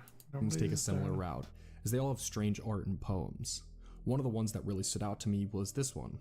It has an illustration of what appears to be a woman's face with text in the background repeating the phrase, "No one likes me." But if you click the face, it begins crying and everything becomes more and more intense. After that page is over, there's a full-on animation of a crying face with a cat in the foreground. This art project definitely appears to be more personal, as some of the poems are very specific, and that picture of the cat makes me wonder if that is the pet the creator of the site lost in the past. One more thing I must mention is that this site actually is not nearly as old as everything else featured here, as this site was actually made with the NeoCities engine, which is something I wanted to briefly mention. NeoCities is a web creation engine created in 2013 with the goal of reviving the old unmonetized era of the internet. It was inspired by GeoCities, which was a hugely popular web hosting service founded in 1994 and eventually purchased by Yahoo in 1999, where it quickly Oh my began god, it disintegrating until actually finally ended in is 2009. like everywhere. And talking about the old internet, there was no way that could be done without mentioning GeoCities. It was completely Oh my free to use god, and we have unmonetized like and served as one of the most NeoCities is powerful still symbols up. of this era. If we ever do another deep dive into the old internet, we will try and figure out if there's a way to surf old GeoCities sites.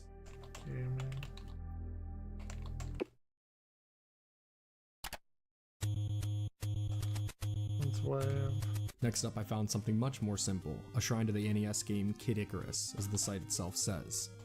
Kid Icarus is one of my favorite NES games. I played it a lot and beat it quite a few times. It is often called the companion game to Metroid, and the two games do share a similar graphic and music style. Unlike Metroid, Kid Icarus' setting is not outer space, but a mythical world based somewhat in part on Greek mythology, although many of the monsters are unlike anything you've ever seen before. It has that same sort of dark and gloomy atmosphere of Metroid, which sort of gives it a gothic feeling.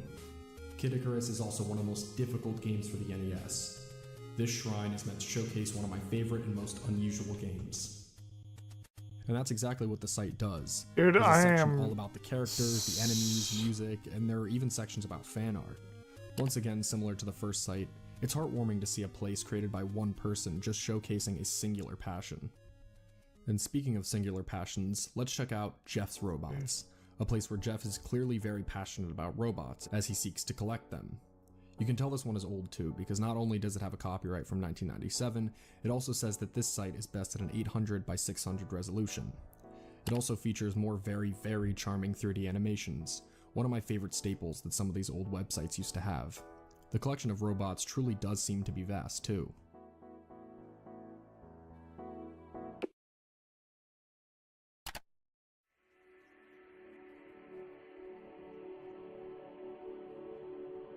A site that I found incredibly fascinating upon taking this journey was one called amcho.com, and the reason why is because it is a very old place, talking about the concept of the internet. As the headline says, "What can the internet do for me?" And as you can see, this website lays out some of the important things the World Wide Web can do for you, starting with email. This is probably the least hyped part of the electronic revolution. It is also the easiest to understand. It is also probably the most useful. Think of email as a clever fax machine. With a fax, you can send and receive pages of information. You can do the same with email, but without having to print the pages first. For example, instead of printing out your order... Hold on, we're doing a thing. We're going into NeoCities. 1 gigabyte of storage, 200 gigabytes bandwidth.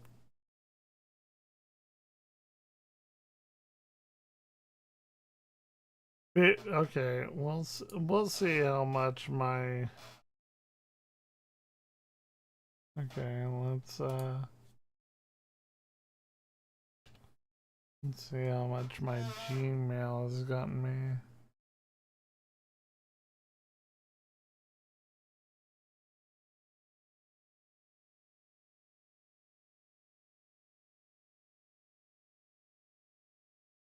Confirming. Your email has been confirmed. Thank you. Oh shit. The token.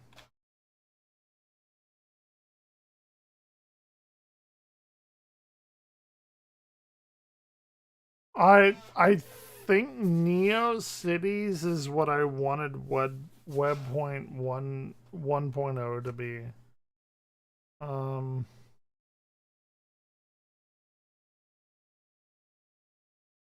Start building my website.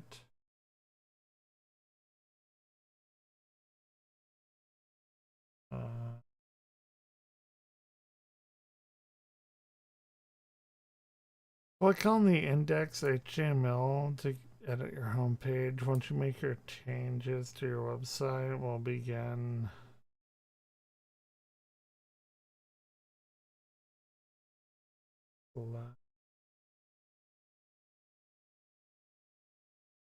Hey, this is a paragraph. It's how you make links.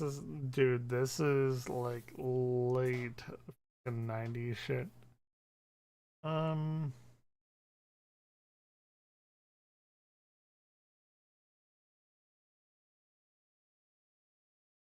Okay. This is so fucking 90s. It's not even fucking funny. Anyway,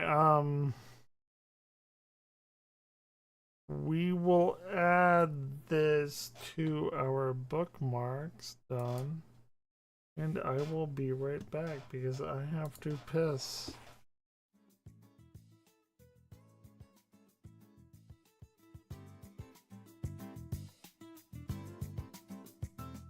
A little bit more.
Ooh.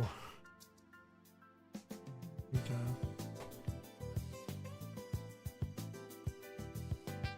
Don't worry, guys.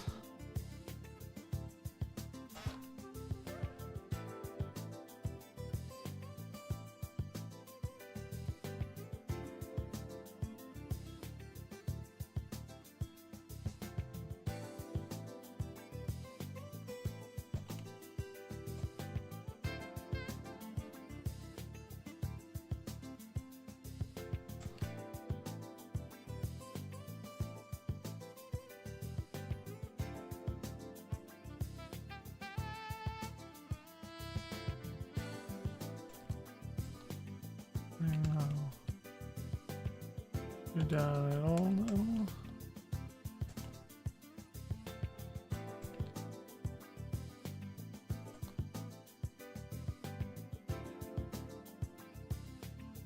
I don't have an inside letter.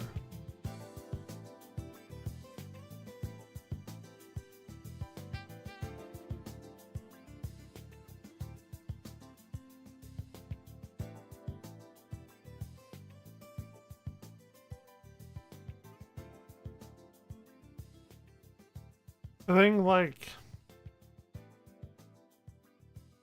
what I do doesn't matter because somebody else could do it probably better than me.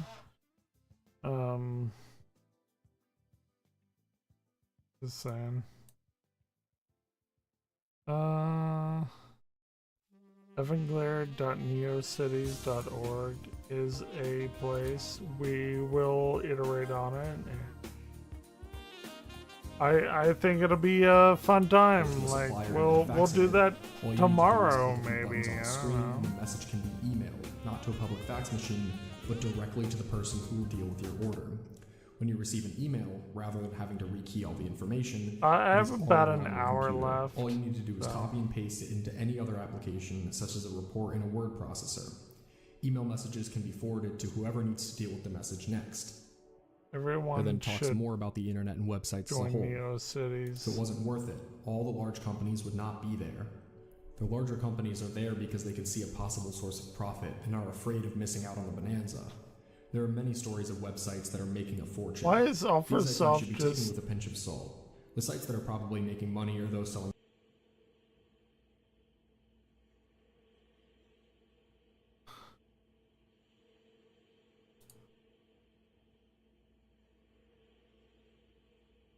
Why does she have so many streamers?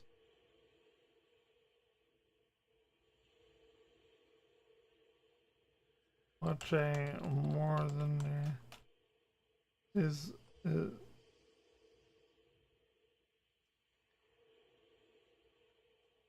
know.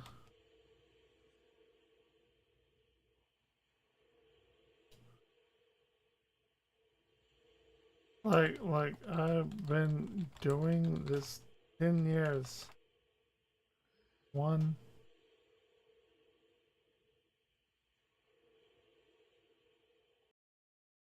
There was.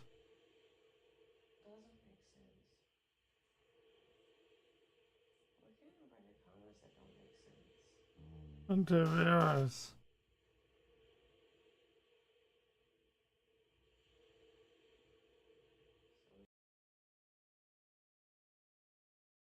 It's titties. It's titties.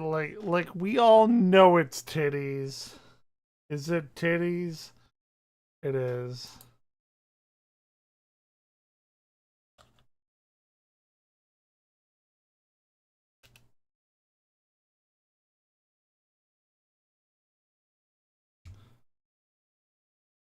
Why do men love titties so much? She has literally 2,300 times the amount of viewers that I do.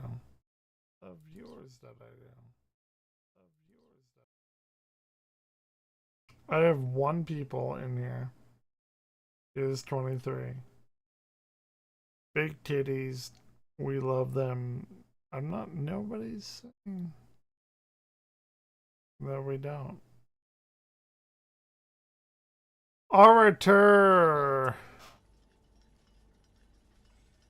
How am I not following him? I thought I was. I think his chat got too. Not with a key. In like super weird or whatever. What else? Drain the reservoir. Well, I need to get the basement key first. A lot opens up when I get the basement key.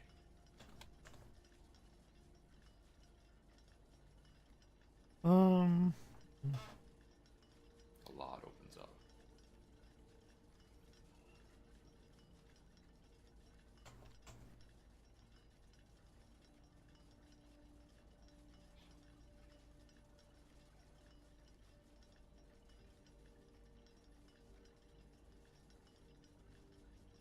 What's 29 divided by 3? Hiccups now.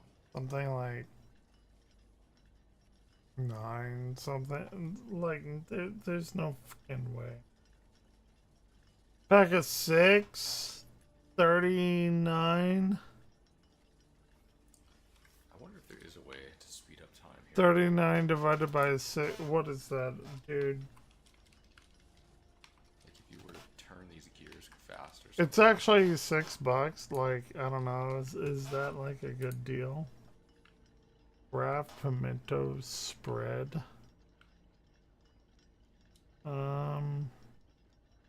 Yeah. What are we at? 12:15. A minute, an hour and 15 minutes. Almost there, guys. Almost there. Doesn't look like it though.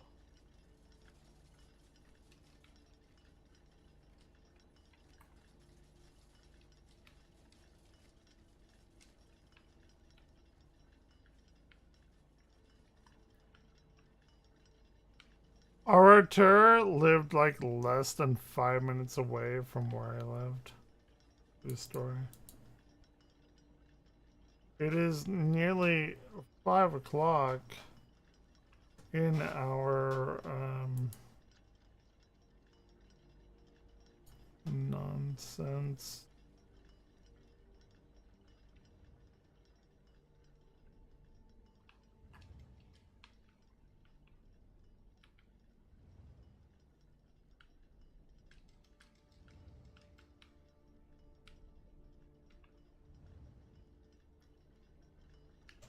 Should be very interesting to see what's in one of these 8 doors, though.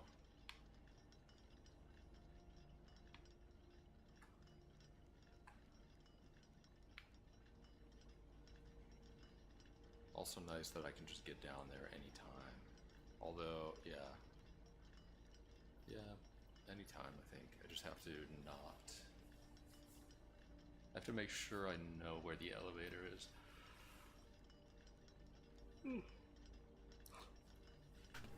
So I don't want to get myself stuck.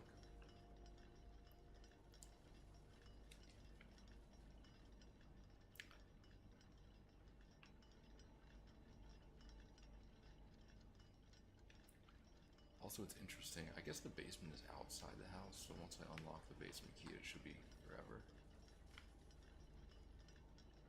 1 more hour, guys. 1 more hour. There he goes. Almost there. It'll be very Anyway. Pictures on a pay-by-view basis. Maybe the quality is better if you pay for it. Although, like Possibly the search engines are making money through advertising. But probably the greatest benefit is to existing businesses that use the internet as a tool to improve their existing business. Read the story by Michael Schreiner of how Microvision computer products use the internet to make the business grow and become more profitable. The main reason for most companies being on the internet is to provide information about themselves and their products to the general public and their customers and suppliers. Treat your website. I've already done this. Every era of the internet explain. That's not what I want. What's the difference? Let's go. I already know it, Difference but between Web 1.0, 2.0, and 3. nope, we're not doing AI. Fuck that. An AI data center is being built like literally half a fucking mile from my goddamn house. We ain't doing that, man. We are not doing that.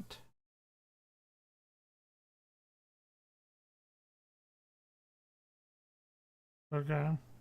This is what the internet used to look like. I don't know how to navigate this situation. Oh my. Oh my god. The internet in the 90s was...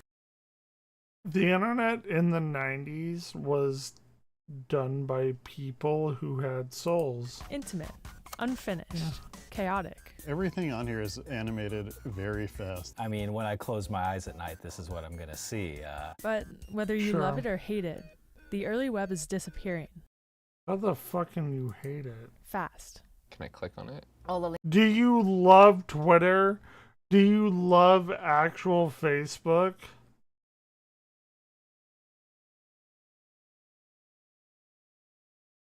Do you love big titty women? Well, yeah, everyone does. Links are broken. Even I women wish the do. links worked. but This is the it's, story of the race to save the early internet.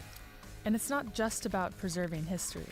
Hidden within the star backgrounds and construction signs are lessons that some people think could make today's internet a better place. People like Olia. Time neuron, welcome, under construction. Marquee is very important, yeah? Olia makes art on the internet, and she studies the early web. Star backgrounds. We're gonna make a Starry Night background, for sure. That's us. I'm Megan. I'm Marcy. This is what we were doing in the 90s. At the same time, in Germany, Olia was teaching web design, and she would show her students websites like these as a joke. I'm ashamed. Very short period of my life when I was making fun. Specifically, she was making fun of the amateur personal websites that were such a huge part of the early web. They were constantly ridiculed by professionals. I am totally here And for it all was of this. like a campaign that they stop to make web pages. It's something what you shouldn't do. One day, in the early 2000s, she realized that these pages were disappearing. So she started a collection. I was not concerned about the history. I was just thinking, oh, now it will be more difficult for me to make a difference to my students. Okay. Well, hot take. I think history is more important than teaching students. And I know that's a wild take because teaching students of the most available facilities is probably better because you want to push technology forward, but like history, dude, I'm actually going to ask this. Well, Rhett's not going to be there tomorrow. I'll ask this to Benjamin. Is futurism better than historical preservation? I'm actually going to go, weirdly enough, on historical preservation. Because you know what I would love to do, and I would pay for, is Rhett and Benjamin going to the Historical Video Game Society up in Frisco for me. Dude, that would be so fucking dope. Like, I would actually pay for them doing that. Students. But then again, quite soon, it became an obsession. We assume that the things posted online will stay forever, but they don't. Nope. Software becomes... Well, they do, but people can't access them. I think like everything stays online. It's obsolete. People stop paying for domain names. Companies that host websites go out of business or get sold. I mean, that did happen to me after I got divorced. I just didn't upkeep anything. Fair enough. It actually takes a lot of work and money to archive things on the internet. And if no one does it, things can disappear forever. Sure. Olia started doing the work, and she found herself part of a small but growing group of people who preserve our digital history. One of those people is Dragon, with an A. I'm the preservation. I'm like a weirdly like big guy and digital historian, like digital like video game historian kind of guy. We have a lot here. Director at Rhizome. Dragon loves the early web. Today, he works to preserve art and culture on the internet. But in 1999, Dragon was in a band that played computer chip music. This is actually one of his songs. He first met Olia at one of his shows. I would be in his band. Totally 1,000,000%. They started collaborating. I have about an projects that were hour all about left the early until I internet. have to And go to then sleep. they got married to each other. As for their work, most of their inspiration comes for from them. one place, GeoCities. In 1999, GeoCities was the third most popular website in the world. It had Yeah, 38 sure. million pages. That's over 6. Dude, we have so much to explore. 6 times as many as there are in English on Wikipedia today. GeoCities was kind of like an early social media platform, but more intrinsic to the person who made it. Personalized. This dog is like a proto-influencer. People made websites about their lives. They formed communities. That's why I literally just joined NeoCities. Around things like Backstreet Boys and anime. And they also reacted to what was happening outside the internet. Together, they called themselves netizens, citizens of the net. If you have any ideas, I can make this better. Wow. It's very collaborative. Yahoo bought GeoCities in 1999 at its height. A decade later, they decided to shut it down. The entire website, all its GIFs, all its writing, all its content, was going to I just hate be deleted. But before that happened, a collective of digital archivists called the Archive Team stepped in and downloaded the entire GeoCities server. It was like the fire brigade coming in or something. They captured as much of GeoCities as was possible for them, which resulted in 1 terabyte of data. 1 terabyte. That's about how much a desktop computer can store today, compressed into a single file. Dragon and Aaliyah weren't part of the Archive Team, but what they did with the file was also important. They created a system that posts screenshots from that file to Tumblr. Their blog helped introduce GeoCities to a new, younger audience. The idea is really to highlight this culture and to post a picture every 20 minutes on Tumblr basically to an audience that maybe has no recollection of a world before the internet. Their research goes beyond Tumblr. Aaliyah's exhibited art about GeoCities in museums, and Dragon works to preserve websites, both from the early web and from today. They think it's important to preserve the internet because it's constantly evolving. And it doesn't just look different, it feels different. This is what the internet looks like today. It's plain, white. Awful. Approachable. So for example, if you think about Awful. an Instagram feed, it looks very gallery-like, very neutral. Clean and friendly as paper. I hate Instagram. Because nobody can have any kind of like inspiration or like individualism on what they do. Even like MySpace had the individualism, but then everyone's gone on to, what is this? Facebook. Ooh, look at this. Look. Look how clean it looks, and dude, everything is corporatized.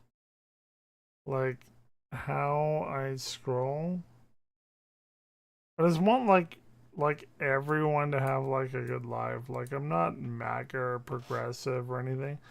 Like I guess if you were to classify me, I guess I would be progressive, but like I just want everyone to like fucking live a good life and not have like $14 million algae pools come in here. And then fucking MAGA like create a problem and then say that they solved the problem. It's like fucking Jerry from Rick and Morty. It's ridiculous. I just fucking hate it. Sorry. Instagram. No. I don't hate Instagram. The internet is no longer just for netizens. Half of the world is now online, a lot of the time. It makes sense that it's seamless, easy to use, but that ease comes at a cost. Isn't it better now that anyone can go on Squarespace and make a website now? Isn't that Yeah, they just all look the same. That's like a bit sad. Platforms limit what you can post. And unless you're a developer, you can't change how most websites look. You have to be professional. You have to learn a lot. Which is completely different from how the early web operated. Everything was very hands-on. People were not just posting something, they were with their web pages, they were creating the medium, creating the World Wide Web. In other words, people built a sense of ownership into the early web. The feeling of community that you would have was very, very tight. And all those early web cliches actually helped create that community. Take GIFs. On the early web, a lot of them were transparent. Why? Aaliyah says it's because they were made to be shared on other people's pages. She's even made a few of her own. Under construction signs showed that behind an unfinished website, a person was there, working on it. And people decorated their sites with welcome signs, guest books, and mail me buttons. You know what's fucked up? Like, there are thousands of people that are just watching other people sleep, and they're not on my active stream that I'm, like, trying to communicate with people. I've been online for nearly 4 hours.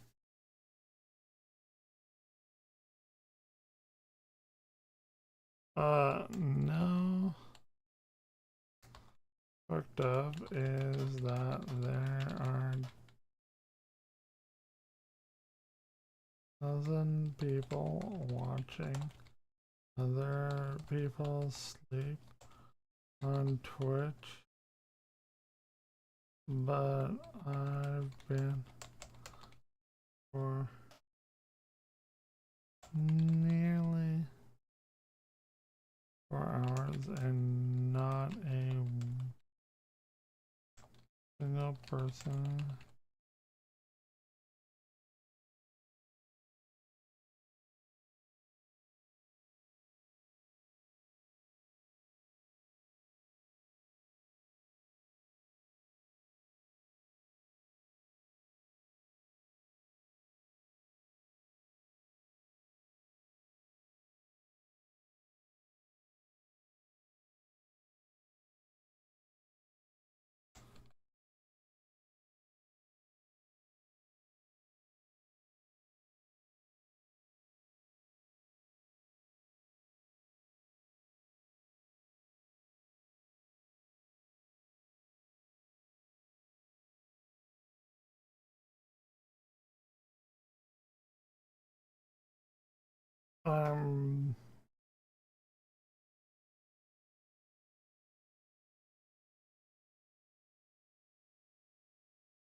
I did not just say that on Twitch. So that their pages would feel like homes, because cyberspace used to be a destination in itself. In the earlier times, it was about, here, you are on the internet, and all of these lamps are glowing, and these globes are spinning, and the browser would basically tell you, you are on the internet, you made it, you connected all the cables correctly, you installed all the tools. So it's not just the aesthetic that Dragon and Aaliyah miss. They also miss the mindset. What is lost when some of those web pages disappear forever? They lost this idea I remember that, her. You are the maker of the World Wide Web.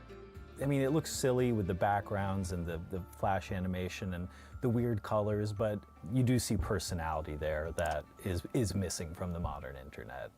The early web aesthetic is having a bit of a comeback today. Here's the official website for Captain Marvel. Here's BoJack Horseman's. These websites look like the early web, but the actual early web is almost gone, and communities formed after GeoCities are also at risk of disappearing. In early 2019, MySpace announced that they lost over 10 years of people's music, pictures, and messages, and Flash, which made much of the early web run, will be shut down in 2020. So what happened to GeoCities wasn't unique. It was just one of the first to go. Dragon doesn't want to see that happen again, even if he thinks most websites today look the same. So he works on a project called Web Recorder that lets anyone preserve any website. Because we can't speak for what future users will want to remember. What is I this? kind of want to keep on scrolling. This is amazing. If there's anything to be learned from the rise and fall of GeoCities, it's that things on the internet can disappear, just like that. But they can also be resurrected by people. Which means users can also be creators. I bookmarked it. You're inspired. For sure. I have a feeling that you will now go and make a web page.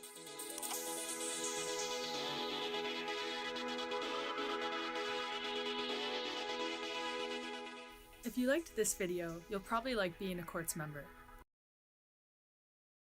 I actually did like that video. I don't think anyone will talk to me right now. So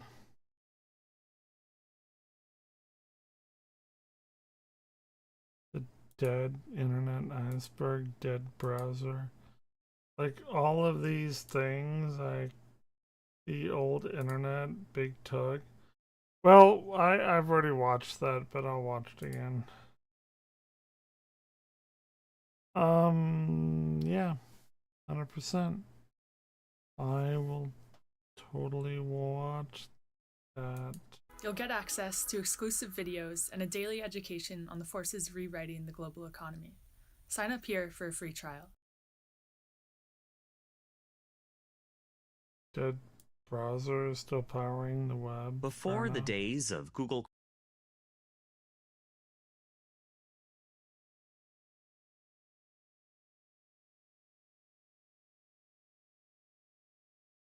Removed.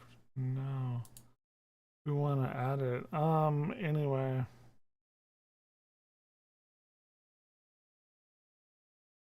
I have a lot of questions. Chrome, Safari, Opera, even Internet. Okay, I love you all. I'm gonna go and try and get a few hours of sleep from 5 to what, noon, I guess. Okay. You're all super hot and beautiful, and I love you, and I will be back, I guess tomorrow, probably. You know.